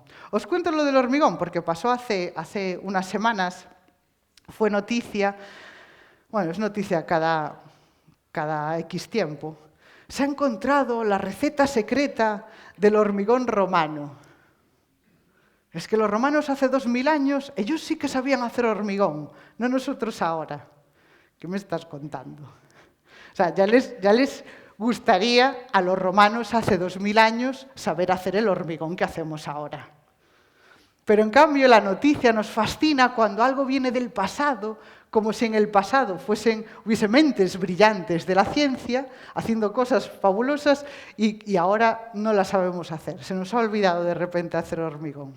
Bueno, pues resulta que sí que existe esa investigación sobre el hormigón romano y es cierto que hay hormigón romano que ha durado muchísimo hasta nuestros días. La mayor parte de las cosas las hemos perdido, pero alguna está en pie. Eso lo digo para que lo tengáis en cuenta como el sesgo del superviviente. Cuando algo sobrevive parece, oh, es que es eterno. Bueno, a ver, es que el 99% de las construcciones romanas se cayeron, pero algunas están en pie y está bien que estudiemos pues, por qué siguen en pie. Bueno, pues resulta que encontraron cómo se hacía ese hormigón. Tenía una cualidad muy concreta. Bueno, os defino primero ciertas cosas. Si os tenéis que quedar con una información del hormigón, que sea la siguiente que voy a decir. Hormigón y cemento no son sinónimos. El hormigón está formado por 3 ingredientes. Arena, áridos, que puede ser grava, arena y demás, áridos, agua y cemento. El cemento es uno de los ingredientes del hormigón, que viene a ser como el pegamento, el que pega todos esos áridos, reacciona con el agua, los pega y luego fragua, quiere decir que se endurece. Es decir, el cemento es uno de los ingredientes fundamentales del hormigón, pero no son sinónimos, ¿vale? Bueno, pues nosotros tenemos una forma particular de hacer ese cemento que hace de pegamento de todo el hormigón. Utilizamos unos áridos concretos, todo es muy moderno y muy maravilloso, pero los romanos lo hacían de una forma distinta. Cuando se analizaron unas muestras de hormigón romano de unos 2000 años de antigüedad y se encontró que ese hormigón, que es especialmente duro, tenía unas formaciones como unos terrones blancos en esa piedra de hormigón. Aparecían unos terroncitos blancos. Entonces se analizaron. En química analítica se utilizan varias técnicas que nos permiten saber de qué están hechas exactamente las cosas. Entonces se cogieron esos terrones blancos, se analizaron con técnicas analíticas, difracción de rayos X, se hizo microscopía, diferentes técnicas. Y se llegó a la conclusión de que eran unos cristales que se llaman clastos de cal. Que es muy curioso ese clasto de cal, porque realmente tiene calcio, que tiene cierta movilidad, y cuando se produce alguna grieta en el hormigón y llega agua a ese clasto de cal, reacciona y se forma calcita, es decir, más piedra, que podría llegar a sellar esa grieta. O sea, podríamos explicar que si se forma una grieta en el hormigón romano, reacciona de tal manera que esa grieta, si es pequeñita, se vuelve a sellar. O sea, es como si el hormigón se autorreparase. ¡Oh, qué maravilloso! Los romanos, ¿cómo sabían hacer hormigón? Que hacían hasta hormigón autorreparable. Y realmente la receta era bastante sencilla. Tú para hacer, ellos no se llama cemento lo que ellos usaban, sino mortero, ¿no? El mortero que utilizaban estaba formado por cal y por cenizas volcánicas, fundamentalmente. Porque las cenizas volcánicas se llaman materiales puzolánicos. Son materiales que con el agua reaccionan y luego se ponen duros, por resumir. Entonces mezclaban esas cenizas volcánicas con cal y con eso fabricaban el cemento. Bueno, pues lo curioso que hacían es que la cal la utilizaban, un tipo de cal que se llama cal viva. Y es algo que no sabíamos. Pensábamos que ellos utilizaban cal apagada, cal mezclada con agua, que se convierte en otra cosa diferente. Pues no, usaban cal viva y por culpa de eso se formaban esos terroncitos o clastos de cal. Y por eso duraba tanto ese hormigón. Entonces, claro, ya la primera vez que leí un artículo en la prensa sobre esto, decía, pues ¿por qué no volvemos a utilizar, ahora que sabemos la receta del hormigón romano, ¿por qué no lo hacemos así? Y cerraba así, ¿no?, el artículo de prensa, como si los romanos nos viniesen a revelar una verdad divina, ¿no?, con sus conocimientos vastos en química romana, no sabían ni lo que era un elemento químico, pero sabían hacer todo esto. Y digo, pero vamos a ver, si no hacemos el hormigón como lo hacían los romanos es porque no nos da la gana.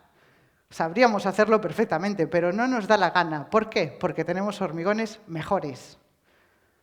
Hormigones muchísimo más sostenibles, podemos hacer piezas. Ahora el hormigón actual, sabéis que lleva casi siempre un esqueleto de acero por dentro, ¿verdad? Eso se le llama hormigón armado. Cuando lleva un esqueleto de acero por dentro se le llama hormigón armado. Si hiciésemos hormigón romano no le podríamos poner armadura, porque se corroería con esa cal viva. Y gracias a ponerle esa armadura metálica por dentro, podemos hacer piezas muchísimo más ligeras, más estrechas, más alargadas, más acordes a la arquitectura nuestra contemporánea. Las construcciones contemporáneas no se podrían ni siquiera hacer con hormigón romano. O sea, no se tendrían en pie, serían muchísimo más costosas y la huella ecológica sería muchísimo mayor.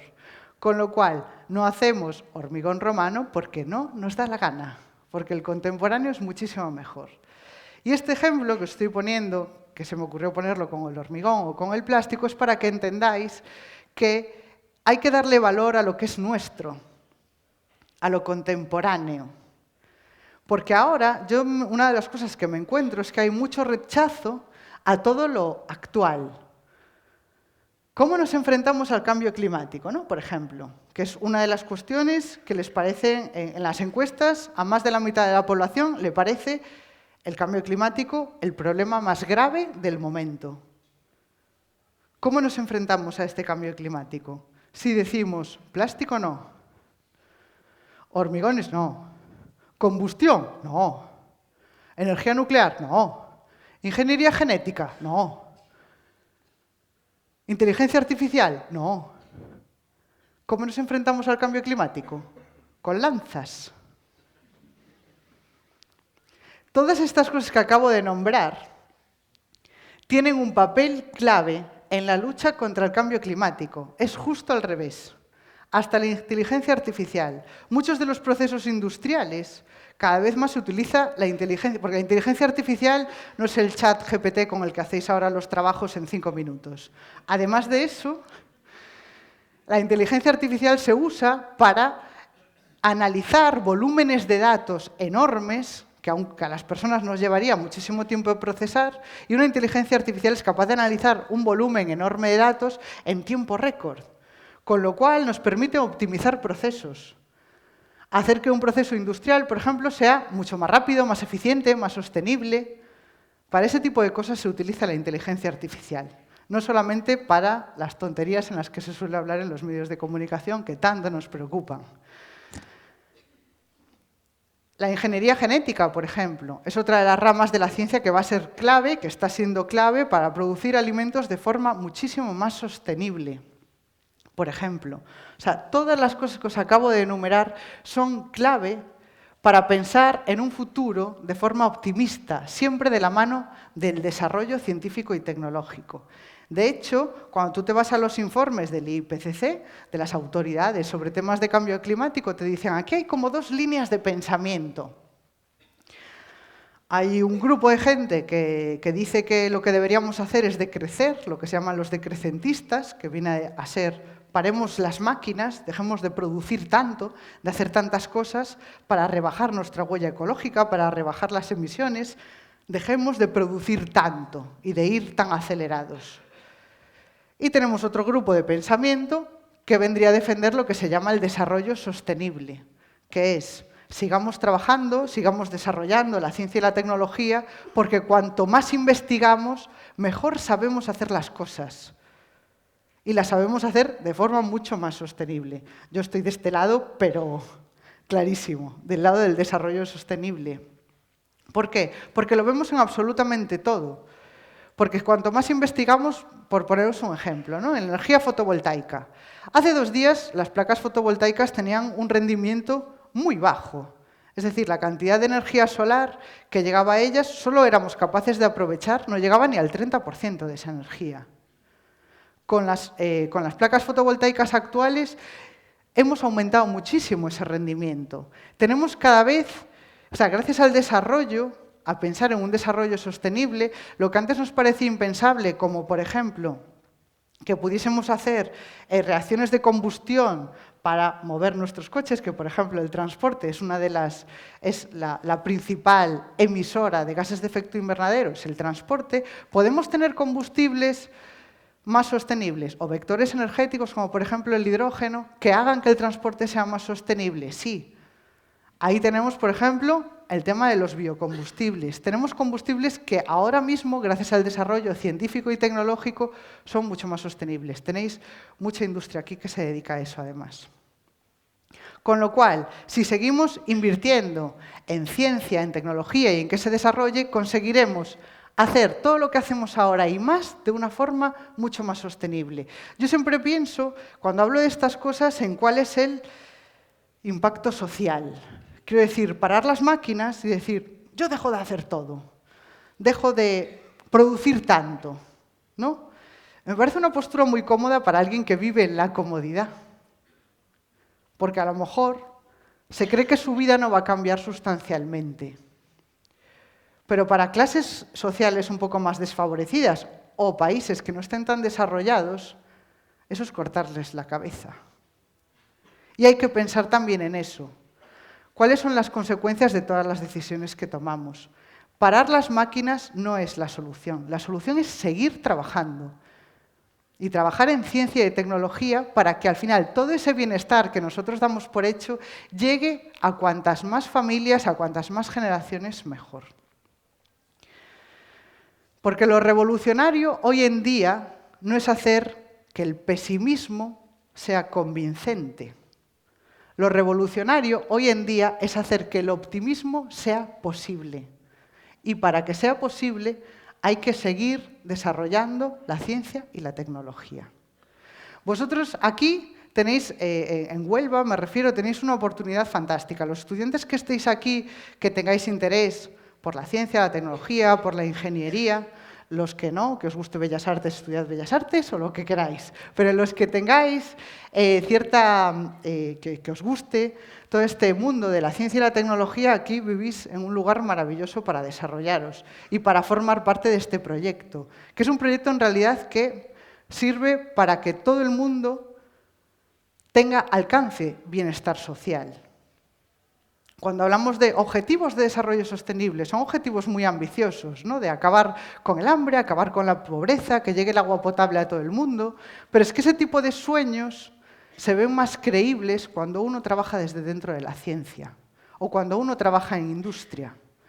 Entonces, si tenéis algún tipo de pulsión social por ayudar, una de las mejores formas de ayudar es precisamente trabajar en ciencia y en tecnología. Porque hacéis que esas cosas puedan ser posibles, que todos esos sueños, esas fantasías, esa visión del futuro pueda ser posible. Cuando llegué aquí a Huelva, es la primera vez que estoy aquí, y el viernes fui a dar un tour por toda la industria que tenéis, me dio un poquito de envidia. En Coruña tenemos cosas estupendas, pero aquí tenéis muchísima más industria química que en cualquier lugar. Y me dio envidia y me dio pues, muchísima admiración que tengáis esto aquí. Y que tengáis la oportunidad de formar parte.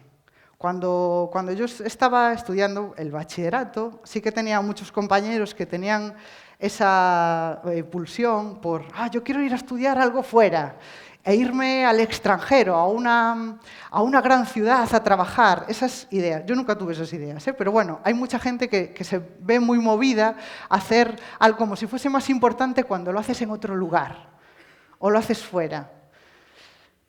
Me parece un error tener ese tipo de pensamiento.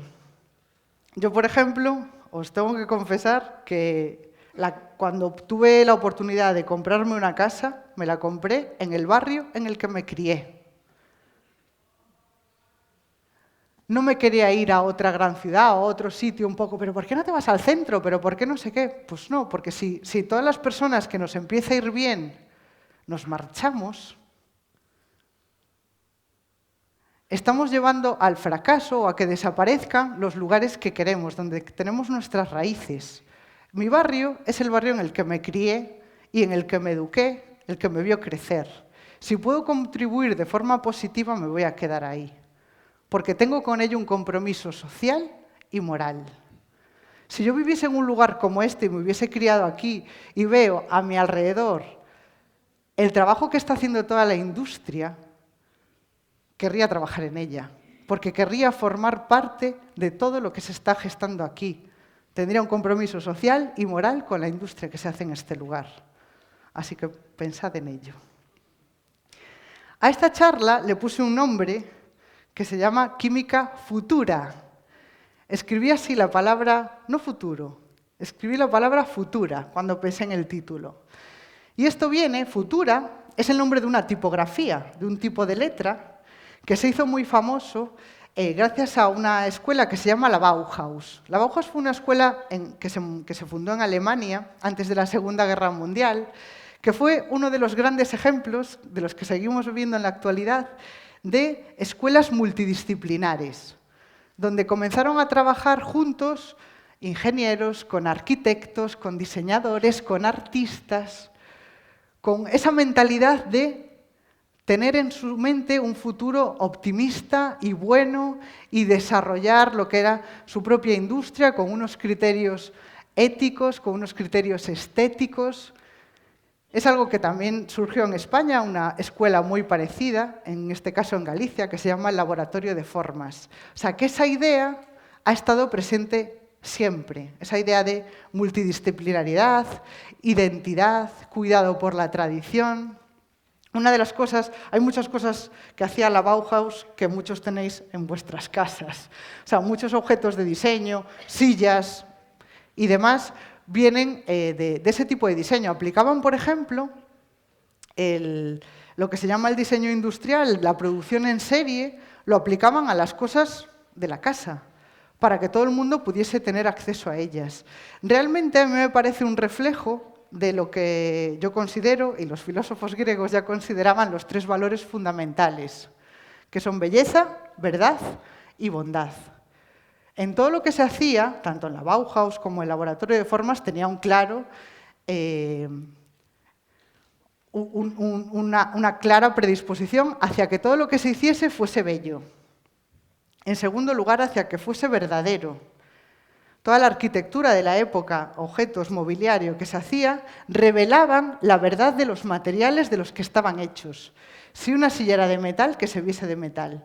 Si una construcción era de hormigón, que se viese el hormigón, sin pintar, sin cubrir, sin tapar. Mostrar la honestidad de los materiales. Y el tercer valor, el de la bondad, aparece en que al producir las cosas de determinada manera haces que sean más accesibles para todos. Esos 3 valores yo los he encontrado en la ciencia. Belleza, verdad y bondad. Si esas 3 cosas os interesan, sed, como yo, abanderados de la ciencia. Porque en ciencia, belleza, bondad y verdad son consustanciales. Muchísimas gracias.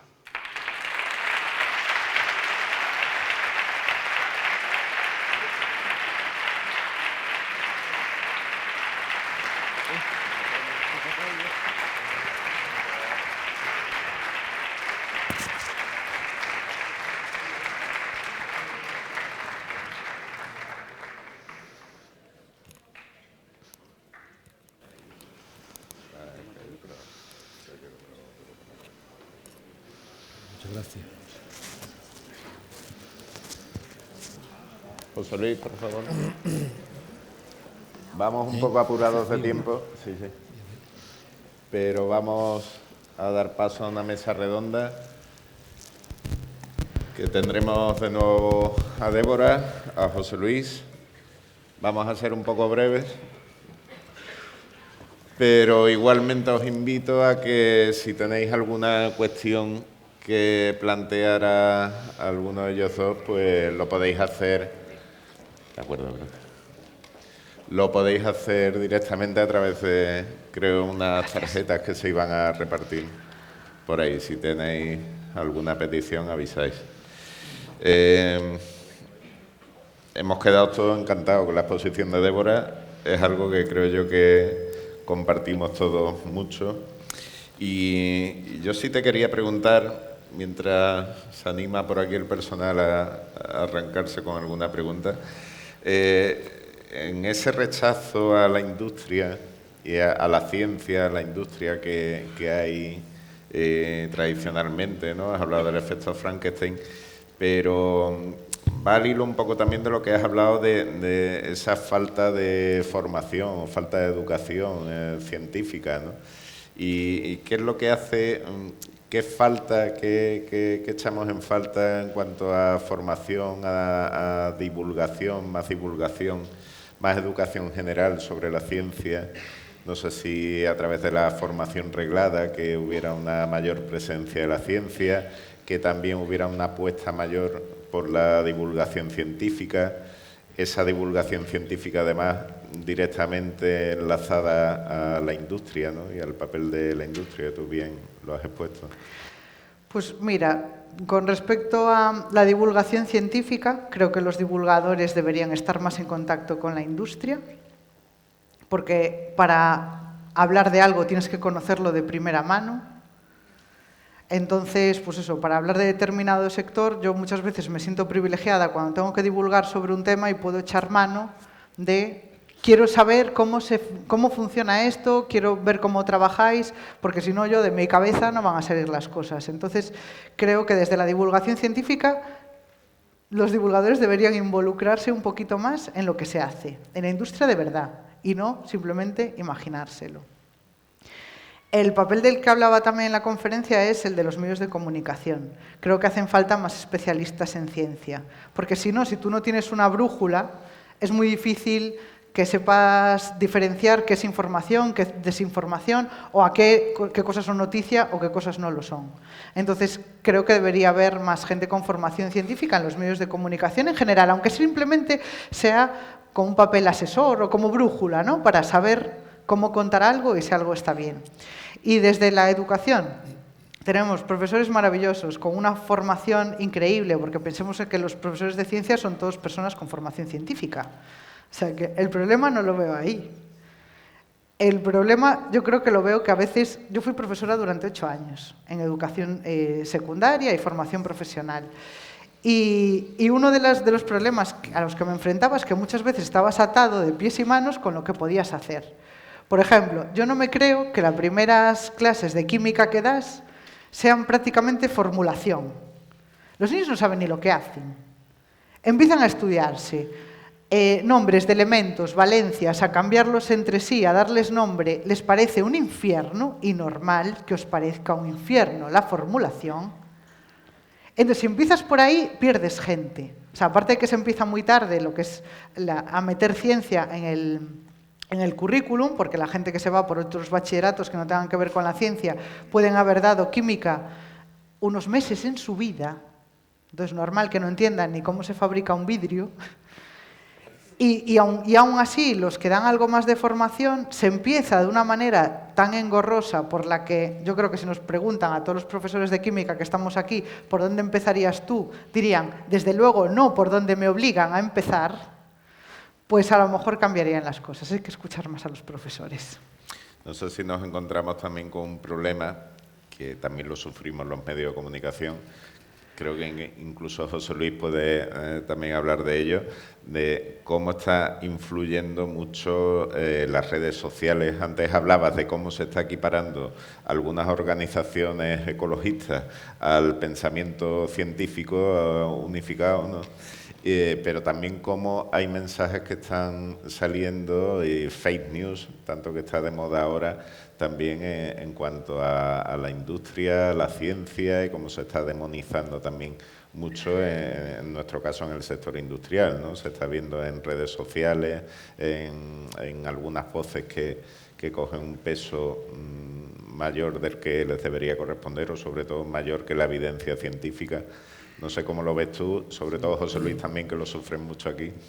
Bueno, yo creo que lo ha explicado Débora perfectamente y es una cuestión fundamentalmente de credibilidad y ella ha balanceado muy bien los distintos sectores y la credibilidad que tienen en base, como ella decía, a la medición, en base a datos. Y bueno, digamos que quien más sabe de la industria es la propia industria, pero lógicamente a la hora de comunicar no somos los más creíbles, porque siempre se piensa que es una información interesante. Entonces, para nosotros, actos como este de hoy y personas como Débora, que vienen del mundo científico, que explican las cosas desde el conocimiento, es muy importante. ¿Por qué? Pues porque de alguna forma ponen ese contrapunto a tanta información no contrastada y muchas veces, pues como decía, de gente que realmente son unos ignorantes en la materia, pero somos muy propensos a escuchar este tipo de voces antes de aquellas voces que realmente tienen un estudio, un conocimiento profundo. Y entonces aquí debería de haber, por una parte, credibilidad y por otra parte, compromiso. O sea, compromiso en general de las personas, digamos, que tienen cosas que aportar. O sea, que muchas veces, ante esas voces negativas, los que tenemos algo que decir en positivo, nos callamos. Y creo que en muchos casos es hora ya también de poner encima de la mesa ese contrapunto basado siempre en el conocimiento y en la tecnología, ¿no? que tenemos de todo este tipo de situaciones y de cuestiones, ¿no? Quizás hace falta un cambio en política comunicativa. Hablaba Débora también de cómo lo poco que se habla de las cosas positivas que aporta la ciencia, que aporta la industria, y sí que salta enseguida lo negativo, ¿no? En este Sí. caso, bueno, también a los medios de comunicación sufrimos lo nuestro porque también nos atacan a nosotros cuando hablamos de industria o de ciencia, que incluso hablamos del arenosillo y del cohete Miura que va a salir y enseguida salen las voces hablando de la contaminación que va a dejar aquí el lanzamiento de un cohete espacial, ¿no? Tampoco lo entendemos. Pero también sería importante resaltar la aportación de la industria, de la ciencia asociada también en la Universidad de Huelva, y cómo, por ejemplo, la industria va a invertir ahora en Huelva más que ninguna administración y que ninguna otra entidad, ¿no? Tenemos ahí unos proyectos, José Luis, en marcha de los que has hecho un repaso, que también es importante que se sepa que toda la industria además está tirando el conocimiento científico para producir de forma más eficiente, con menor impacto y evidentemente con menor coste de producción, ¿no? Que también es algo que estáis sufriendo vosotros ahora, ¿no? Sí, vuelvo a decir lo mismo. O sea, si vemos un poco la evolución pues, de los últimos 40 años, la tecnología ha avanzado muchísimo, pero ha avanzado muchísimo a base del conocimiento, de la investigación y, lógicamente, de ir mejorando los procesos. Pues hace 40 años, en toda la industria, estábamos utilizando un fuel pesado, por ejemplo. Los primeros cambios vino de la mano del combustible, o sea, fue una mejora simplemente del combustible, una mejora tecnológica que nos permitía al fuel que tenía un 3% de azufre, eliminarle ese azufre. O sea, eso simplemente provocó una reducción de emisiones de CO2 bestial en la industria. Después pasamos a otros combustibles, como en el caso del gas natural, exentos de CO2, con lo cual el cambio que ha habido en este sentido en las emisiones de CO2 ha sido un cambio muy importante en el sector industrial. Y ahora estamos en otra dinámica, ahora estamos pensando ya, lógicamente, en base al conocimiento y en base a los efectos que vemos con la utilización de la industria, en este caso de los combustibles. El CO2 hemos visto que al final pues, está provocando pues, todo el tema del cambio climático, unos efectos perniciosos en el ambiente, ¿no? En el medio ambiente. Pero la industria está desarrollando fórmulas para evitar eso, ¿no? Y estamos ahora, digamos, que es la base de todas las inversiones que están anunciadas en Huelva, en un proceso de descarbonización. Ya por un lado, estamos buscando combustible o biocombustible donde no hay emisiones de CO2 o hay una emisión neutra, porque el CO2 que estoy emitiendo forma parte de la producción del propio combustible, por lo cual es una emisión neutra, o buscando combustibles que no tengan, en su composición no tengan carbono. O sea que estamos ya en otra dinámica. Y lógicamente todo eso pues, forma parte de este desarrollo tecnológico, de este conocimiento y de este estudio. Y, lógicamente ahí nos queda mucho camino por andar. Y aquí en Huelva, pues, ser un núcleo fundamental de la descarbonización en España y en Europa. O sea, Europa ha apostado claramente por este vector energético y bueno, día sí, día no, pues están saliendo noticias, inversiones y nuevos proyectos en este sentido. Y aún así, Débora, todavía se ve mal la industria, todavía se ven mal esos avances, esos proyectos, y sigue persistiendo, y lo sentimos mucho aquí en Huelva, esa quimiofobia también de la que se hablaba, ¿no? Y hablaba también el profesor, ¿no? ¿Cómo se puede luchar contra eso? ¿Cómo se puede, supongo que en tu terreno también la divulgación científica es un campo que hay que potenciar? No sé si hacen falta más órbitas laicas. Ojalá. Sí, a ver, desde la divulgación, por eso digo, yo animo a toda la gente que se quiera dedicar a la divulgación, a los que ya se dedican a divulgar en positivo. Porque de agoreros es que vamos sobrados, de gente que se suma a estas olas, como está de moda criticar algo, pues lo voy a criticar también, ¿no? Y bueno, y a veces hay que ser un poquito más valiente e ir con la verdad, porque no es algo así de sencillo, voy con la verdad por bandera y contando las cosas como se hacen. Y en el campo de la comunicación en industria, tengo esa impresión de que suele ser una comunicación muy reactiva. A estos no les gustamos, o ha pasado esto, y entonces ahí reacciono y comunico algo. O sea, siempre es como para defenderse de algo que se dice o que ocurre, y por eso hay que empezar desde el principio y comunicar todo lo que se hace en positivo, porque si no parece que siempre nos estamos defendiendo. Es que la industria tiene esta imagen, no sé qué, entonces me tengo que defender de eso. No, a lo mejor hay que ser más proactivos en la comunicación. Y en las cosas que se comunican, aparte de ser veraces, hay que ser proporcionales. Y a esto voy en que en ciencia somos vamos a ser muy críticos con nuestros resultados, que podemos mejorar, y luego no trasladamos bien esa información. Hay un ejemplo que cuento muchas veces con respecto a lo del cambio climático, ¿no? La mayor parte de la gente se esfuerza en que no tener su propia huella de carbono, rebajarla, y hace cosas. O sea, hay gente que hasta este viaje no lo voy a hacer porque así rebajo mi huella de carbono. O un día se olvidan la bolsa para ir al supermercado y es un drama, porque tengo que comprarme una bolsa de plástico. Por eso es muy importante dar la información proporcional. Por ejemplo, para que veáis, porque estos datos también hay que darlos en la industria para ver el impacto que tiene cada cosa, en positivo y en negativo. El tema de las bolsas, por ejemplo, cada uno de nosotros, de media, consumimos 180 bolsas de plástico al año.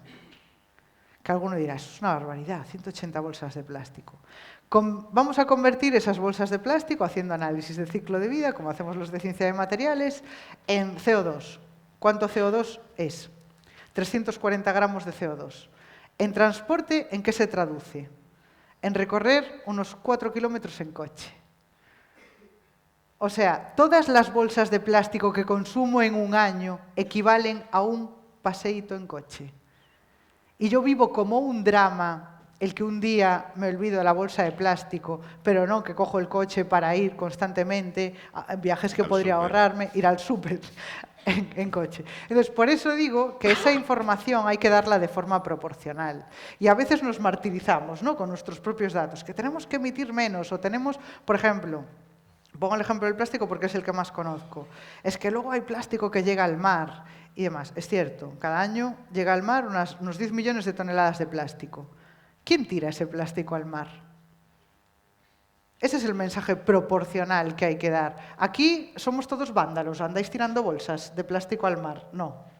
A lo mejor hay algún tarado, pero por lo general la gente no tira porquería al mar. El 80% del plástico que acaba del mar viene fundamentalmente de China y de Indonesia. Y ese es el dato que hay que dar, que de esos 10 millones de toneladas, 8 provienen de unos países muy concretos. Igual que el CO2 que se emite a la atmósfera. Después de Estados Unidos tenemos a China, tenemos a Brasil, tenemos a Rusia emitiendo CO2. Y nos estamos aquí martirizando cuando estamos haciendo esfuerzos enormes, esfuerzos económicos, esfuerzos sociales, en emitir cada vez menos. Por eso la información hay que darla de forma proporcional. Porque también pasa algo ahora socialmente que quizás se confunde mucho el pensamiento crítico con los mensajes demagógicos, ¿no? Sí, a ver, que claro, por eso decía antes, para tener pensamiento crítico lo primero que tienes que tener es cultura. Y los mensajes demagógicos, quien usa la demagogia es que no tiene un arma mejor. Entonces utiliza esas tretas del lenguaje y del pensamiento, que cuando sabes de filosofía también las captas muchísimo más rápido, en lugar de dar datos. Nos pasan aquí dos preguntas que tenemos. Marta Romero, que es profesora de Biología y Geología del Instituto Diego Angulo, creo que de Valverde, nos dice, creo en la ciencia al 100%, pero quería preguntar a Débora si no hay científicos en ONGs como Greenpeace. Alguno habrá, sí. Pero a ver, y alguno habrá que hasta sea buen profesional, no digo que no, y esté peleando dentro, no digo que no. Pero malos profesionales hay en todas las profesiones. Y pregunta también si no hay corrupción en el mundo científico reglado y en la industria. No, a ver, vuelvo a decir, gente que lo hace mal lo hay en todas las profesiones. Lo que yo puedo trasladar es que no es algo sistemático. Quiero decir, yo todas las empresas e industrias que conozco, todas esas cosas se controlan muchísimo. Es decir, desde, pues no sé, yo por ejemplo, por hablar de temas de igualdad, hasta temas de salario. O sea, en industria, por ejemplo, y en empresas, es uno de los lugares donde más se controla que, pues por ejemplo, que una mujer no vaya a cobrar menos que un hombre haciendo el mismo trabajo. Este tipo de cosas que tienen más que ver con la ética, todo esto está muy metido en todas las empresas. ¿Que hay alguna que a lo mejor haga las cosas mal? Pues puede haberla, pero como en absolutamente todo. O sea, no todo es negro y todo es blanco en todas partes. Puse el ejemplo de Greenpeace, me meto mucho con ellos porque lo hacen francamente mal, pero hay otras ONGs que hacen cosas estupendas. Quiero decir, hay organizaciones ecologistas que se merecen la etiqueta de ecologistas y otras, pues, no. Tenemos a José Luis Pardo, de Electroquímica Onubense, que le pregunta, ¿qué opina de la credibilidad del consenso científico tras los hechos de 2020-2021? Términos como comité de expertos han quedado muy devaluados. A ver, no creo que el comité de expertos haya quedado devaluado. Lo que creo es que se ha comunicado todo fatal, o no se ha comunicado nada. Imagino que es todo lo que tiene que ver con la pandemia. El problema que he visto es que muchas veces se lanzaban mensajes de cosas que había que hacer, ¿no? Pues ahora hay que ponerse la mascarilla de esta manera, ahora no, ahora hay que hacer esto, ahora tal. Y no se explicaba el por qué. Que yo a veces decía, es que habrá una explicación, y generalmente la había, lógicamente, pero no se explicaba. No sé por qué no se explicaba. A veces porque hay yo creo que ciertas medidas que se tomaron por principio de precaución. Es decir, no sabemos exactamente si esto va a funcionar, pero va a ser mejor que no hacer nada, y hay que decirlo. O sea, yo creo que la gente no nos pueden tratar como idiotas. Y hay ciertas cosas que hay que comunicarlas tal cual. Y yo, por ejemplo, durante la pandemia, en mi papel de divulgadora, muchas veces me veía en la tesitura de que esta normativa ha cambiado. ¿Ahora por qué? Explícanoslo. Y yo digo, pues yo puedo decirte mis conjeturas, por qué creo que han llegado a esta conclusión, pero nadie nos ha explicado nada. O muy poco. Entonces, creo que esa pérdida de credibilidad o de pensar que todo se hacía un poco a lo loco viene de que no se tomaron las molestias de explicar por qué hacían las cosas, incluso cuando no había una explicación certera, porque había muchas cosas que no sabíamos. Y ahí teníamos que decir, pues esto todavía no lo sabemos, pero toda la información que hemos reunido pues nos da para decir esto. Pues ya está. O contestar algunas cosas, no lo sé. ¿Qué problema hay? Y más en una situación de tanta incertidumbre como, por ejemplo, una pandemia. Pues hay cosas que había que contestar y decir, me acuerdo en alguna entrevista en televisión que me preguntaban por algo y decía, es que esto no lo sabemos. O sea, no es que no lo sepa yo, es que no lo sabe nadie. Que nos estábamos enfrentando a algo Entonces, nuevo, ¿no? claro, entonces no, pues si no tenemos respuesta para esto, no hay respuesta para esto. Y hay ciertas cosas sobre las que hay que vivir con cierta incertidumbre. En ciencia estamos acostumbrados a vivir con incertidumbres, pero a lo mejor no hemos trasladado bien esa idea a toda la población de que vivimos con incertidumbres. Parece en ciencia que lo sabemos, ¿no? 1 más 1 es 2 y siempre es 2 y ya está. No, hay ciertas cosas que no sabemos y está bien y no pasa nada y nos tenemos que ir adaptando con lo poco que sabemos a las cosas que vayan surgiendo. Y por cierto, José Luis, qué importante fue la industria química en la pandemia, que eso es algo que parece que ha pasado por ahí desapercibido, ¿no? Por supuesto, o sea, la industria química en particular y la industria en general, porque en la pandemia pues han tenido que seguir funcionando servicios esenciales, como por ejemplo la energía eléctrica, temas de transporte, y detrás de eso, pues lógicamente ha habido, bueno, nuestras fábricas en general han, lógicamente, por menos consumo, sobre todo en aquellos sectores relacionados con la movilidad, la producción ha disminuido, pero en general hemos mantenido todos los servicios esenciales y en la pandemia, donde las condiciones de trabajo eran muy singulares, porque también nuestros empleados estaban luchando contra la pandemia en su trabajo y en su casa con su familia, ¿no? O sea que ahí la verdad que ha habido que hacer un esfuerzo de adaptarse a esas condiciones muy importante y bueno, quizá no se ha visibilizado suficientemente el sector de la industria durante la pandemia, que la verdad que también creo que hemos aportado nuestro granito de arena pues para salir adelante en esta situación. Incluso en la pospandemia, la crisis que ha generado la propia COVID y también ahora la situación que tenemos en Europa con la guerra en Ucrania, como se está viendo, es una evidencia clarísima de que los países deben ser independientes en industria y sobre todo en energía, ¿no? Y ser productores y tener esa capacidad e independencia de grandes productores externos, como en este caso Rusia. Nos ha traído muchas cosas malas, lógicamente, pero también nos ha marcado el camino en algunos aspectos, ¿no? Y, por ejemplo, el hecho de las mascarillas dependíamos de China, o sea, teníamos que ir a comprar las mascarillas chinas donde todo el mundo estaba comprando mascarillas. Y era un problema que ese elemento tan simple, porque realmente no tiene mucha tecnología detrás de una mascarilla, pues resulta que no teníamos mascarillas porque no se fabricaban, ya no digo en España, en Europa. ¿Eh? Entonces, todo este tipo de cosas sí es verdad que ha hecho pensar un poco el hecho de no tener todos tus elementos esenciales fuera de tu ámbito, o sea, el ámbito que tú controlas, o bien nivel país, o bien en este caso nivel europeo, ¿no? Y esto de alguna forma está cambiando el foco de producción de ciertas cosas en que sea producción autóctona, ¿no? Una producción que tú de alguna forma puedas controlar, ¿no? El tema energético, pues 3/4 de lo mismo. Estamos ahora con la crisis o con la guerra de Ucrania, ¿no? que nos ha puesto de manifiesto pues que no podemos depender energéticamente de terceros países. ¿Por qué? Pues porque en una situación como la que estamos ahora, pues tiene, digamos, totalmente descompensar nuestra economía en el sentido de que tenemos unos costes energéticos, pues no te voy a decir inasumibles, pero casi, ¿no? Que está de alguna forma afectando pues, a todos los ámbitos económicos de la sociedad, ¿no? Y en esto el hidrógeno verde también nos va a dar un punto, digamos, de independencia energética con respecto a otros continentes que de alguna forma nos va a poder controlar nuestro propio futuro, ¿no? Es un poco de lo que se trata también. Y lo vamos a hacer desde aquí, desde Huelva. Desde Huelva. Acabamos ya, os hago ya la segunda pregunta, última, José Luis Pardo, que me quedaba aquí.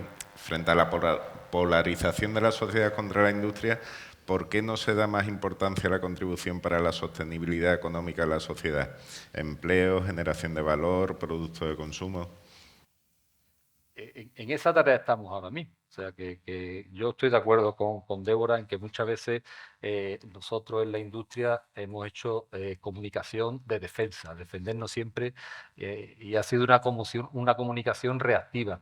Y ahora estamos, digamos, en otra dinámica. Ahora estamos en una situación, digamos, de transparencia, de enseñar, digamos, nuestra verdad, de ver los procesos productivos que se hacen. Tenemos jornadas de puertas abiertas en muchas de nuestras instalaciones y queremos que la gente acepte la industria no del desconocimiento, que es lo que nos ocurría antes, sino desde el conocimiento. O sea, que realmente sepa lo que hacemos, sepa cómo lo hacemos y lo que aportamos, lógicamente, a la sociedad, ¿no?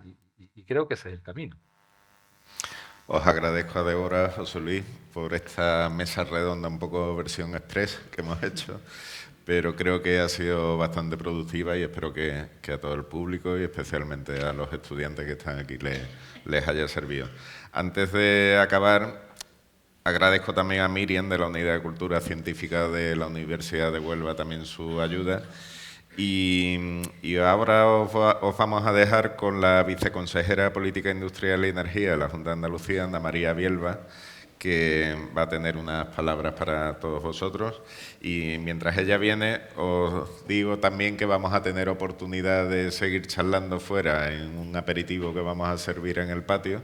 Y también os pediré a los directivos de la asociación que junto al premiado Débora también nos hagamos una foto aquí de familia de recuerdo de este día. Viceconsejera. ¿Qué tal? Buenos días.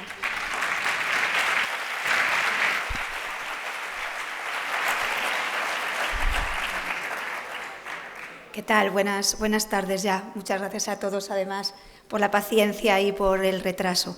Yo siempre comienzo intervenciones, cuando me toca cerrarlas desde aquí, diciendo que faltaría la tercera pata para dotar credibilidad a los políticos y es estar ahí, poder debatir con científicos y con empresarios en una cuarta silla lo que nosotros podemos aportar, por lo que estamos apostando y lo que pensamos de lo que están diciendo. Me ha alegrado muchísimo estar toda la mañana con vosotros y escucharte, Débora. Ha sido, la verdad, que un placer. Y ahora, en mi intervención, intercalaré algunas cosas que he visto que tenemos incluso en común, la ciencia y la política, que no habría pensado nunca. Muchas gracias a José Luis por invitarnos, excusar al consejero que hoy el presidente le ha reclamado para poner esa primera piedra del metro de Sevilla, tan importante, habéis hablado de transportes, tan importante, le habría encantado estar aquí. Saludo a mis compañeros, a Cristóbal Sánchez, si alguien está haciendo algo por la industria desde este lado de la política, son compañeros como Cristóbal, como secretario general de Industria y Minas, qué importante la palabra minas en nuestra consejería también, y qué importante para Huelva. Está la delegada territorial, Lucía, todos los que estéis en Huelva, poner la cara y nombre, porque nosotros la llamamos delegada comercial, con lo cual ella tiene que estar visitándoos, apoyándoos y contando los instrumentos que tenemos desde la Junta de Andalucía para apoyar a la industria. Y a todos los de la asociación, cuando he visto los asociados, contaros muy rápidamente que de ellos ahora aparecerán. Casi todos tienen proyectos estratégicos en la Unidad Aceleradora de Proyectos Estratégicos de la Junta de Andalucía. Para lo que no sepáis lo que es una unidad formada por grandes profesionales de la Junta de Andalucía, funcionarios, altos funcionarios, formados por la Escuela de Organización Industrial como Project Manager, y cuando hay un gran proyecto de este tipo de industrias, la Junta de Andalucía lo declara estratégico y pone a trabajar a su gente para coordinar todo lo que es el proceso administrativo y que salga cuanto antes. Es decir, yo les llamo como asuntos internos dentro de la Junta porque coordina y dicen que hay de lo mío, pero es que lo suyo trabajan dentro de la compañía porque lo suyo es Atlantic Cooper, o lo suyo es Cepsa, lo suyo es Repsol, lo suyo es Naturgy, lo suyo es Endesa.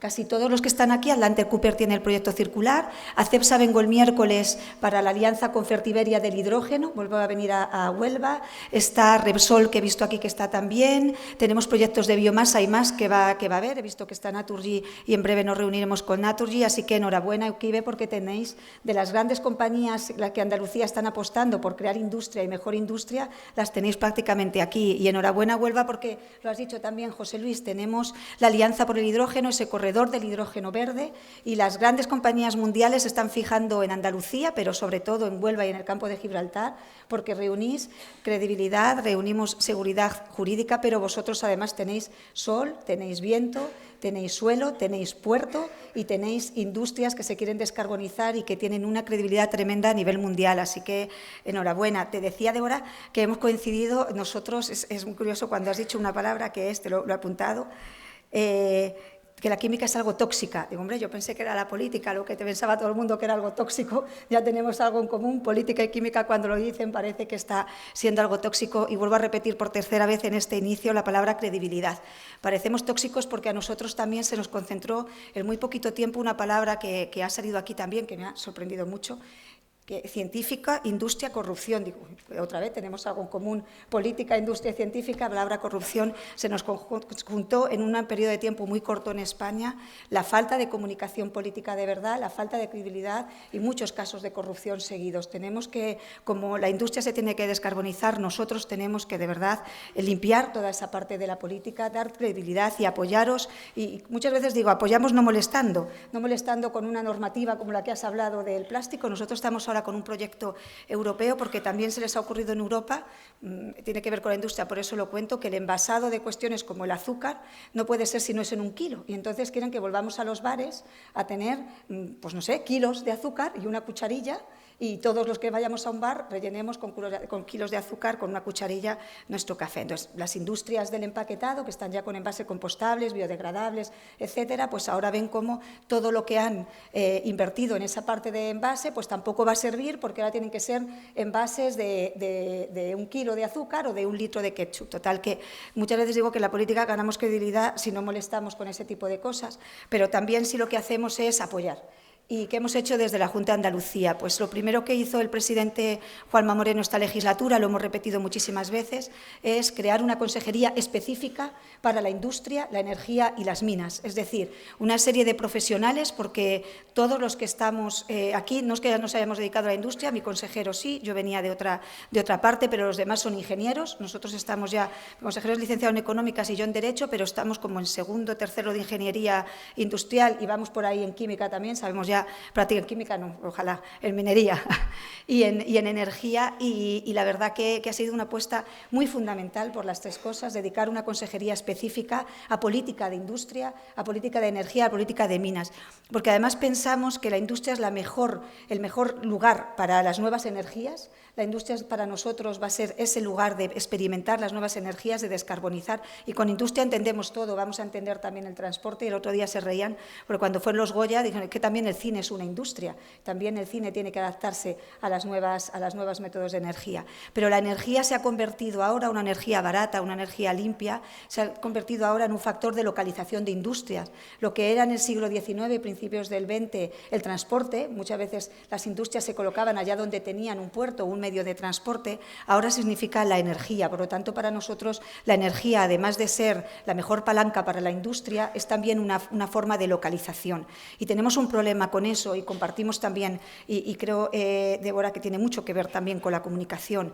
La legislatura pasada, y podemos dar todo el tema en el Parlamento que os podéis imaginar, la legislatura pasada los mismos grupos políticos que nos pedían que cerrásemos las centrales nucleares, que cerrásemos el carbón, son los mismos que esta legislatura nos dicen no a las renovables o no a las renovables así. Entonces yo me pregunto también, como te preguntabas tú, entonces, ¿qué hacemos con lanzas? Porque, claro, ahora resulta que sí placas solares, pero no en mi pueblo, que sí que placas solares, pero no así. En realidad, nosotros, aunque la gente no lo piense, vamos a hacer también una labor de pedagogía, pero aunque la gente no lo piense, sí que hay una transición energética muy equilibrada. No puede haber municipios en los que es posible que haya más placas solares de lo que a lo mejor el ciudadano quisiera, pero normalmente no, el porcentaje es muy pequeño, y además, medioambientalmente hablando, la Comunidad Autónoma de Andalucía tiene la normativa más exigente de Europa.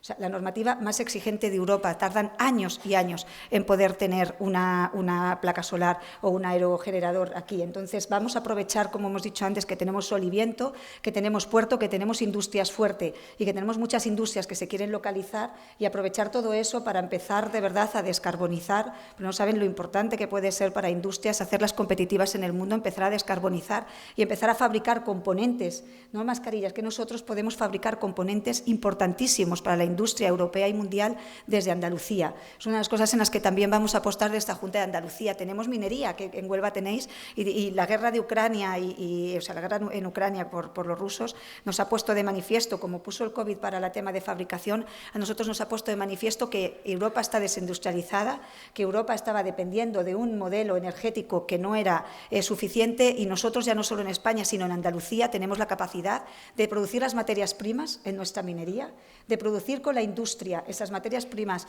convertirlas en todo tipo de materiales que se necesiten y además de industrializar y localizar con empleo de calidad a todos, de dar empleo de calidad en localizaciones que también, Débora, lo has dicho, te cito un montón de puedo vivir donde he nacido si quiero porque voy a tener un empleo de calidad. Pues en Huelva lo saben bien, apostaremos mucho más, pero en Andalucía también queremos que la gente se quede aquí, que nuestra gente buena se quede, y eso es necesario no solamente viviendo del turismo, que también, sino viviendo de la industria. ¿Y cómo lo vamos a hacer? No me quiero enrollar mucho porque esto era una introducción que ni siquiera tenía escrita, así que muy rápidamente os cuento cómo lo vamos a hacer. En primer lugar, tenemos un plan Crece Industria, que conocen muy bien los agentes económicos y sociales porque se ha elaborado con ellos, en el que tenemos 19 cadenas de valor, en un total de 19 planes, en un total de 32 cadenas de valor. Ya se han aprobado algunos, pero se aprobarán a lo largo de este año el resto. Eso, como os digo, está completamente preparado, elaborado y pactado con todos los agentes económicos y sociales. Habéis participado, por supuesto, las industrias y son unas medidas de apoyo hasta el milímetro a todos los sectores. Por otro lado, tenemos abierta ya para todos los empresarios que estéis aquí unas ayudas que son propias de Andalucía, que son las ayudas complementarias a los incentivos regionales que da el Estado. En total son 118 millones de euros. Fijaros que la legislatura pasada, el año pasado, fueron 32 millones de euros y lograron atraer 1.500 millones de inversión, con lo cual intentamos y esperamos que estas ayudas complementarias nos atraigan un porcentaje bastante alto de inversiones. También hemos creado un instrumento nuevo que vamos a ver cómo funciona, que son una serie de... Lo estamos ahora en apertura pública inicial, pero estará muy brevemente la convocatoria, y es una serie de incentivos para los primeros trabajos, es decir, me quiero localizar aquí, el primer trabajo de desescombro o de proyecto o las primeras piedras, ese tipo de proyectos de que ya estén avanzados y lo que quieren es ampliar la fábrica, o proyectos nuevos, van a tener una serie de ayudas de la Junta de Andalucía para los primeros trabajos, que parece que son los que cuesta más. Esta línea de ayudas, como os digo, que está en consulta pública y en breve, cualquier cuestión podéis preguntarnos, podéis llamar al teléfono de la Consejería y os atenderemos sin ninguna duda. Y por otro lado, además, como hemos dicho, queremos nosotros liderar, ya el presidente Juanma Moreno lo llamó la legislatura pasada Revolución Verde, y queremos liderar esa Revolución Verde, esa descarbonización de nuestra industria, pero esa ayuda a la descarbonización de toda la industria española y europea. Ahí tenemos la gran apuesta por el hidrógeno verde. En breves semanas se firmará la Alianza por el Hidrógeno Verde, en la que de aquí van a estar prácticamente también todas las empresas que se dedican a ello. Pero últimamente estamos recibiendo también muchísimas peticiones de tema de biogás, biocombustibles a través de biomasa, y vamos a ayudar todo lo posible, porque tenemos algún problema precisamente con ONGs y con ecologistas que entienden que si es biomasa forestal, deforestamos, si es biomasa de la última basura tendría que estar en vertedero, fíjate que en el vertedero emite CO2, pues tampoco nos permiten quemarlo, por ejemplo, en cementeras, un tema que tenemos que ver, que hemos hablado, ¿verdad, Cristóbal?, de cómo podríamos, la última basura que no se recicla, tendríamos cementeras casi en desuso que podría, sin ningún tipo de problema, poder quemarse allí e ir produciendo energía. Pues en todo eso vamos a apostar, impulsando las renovables. Somos la primera comunidad autónoma que ha conseguido absolutamente todo el hito del 25 de enero.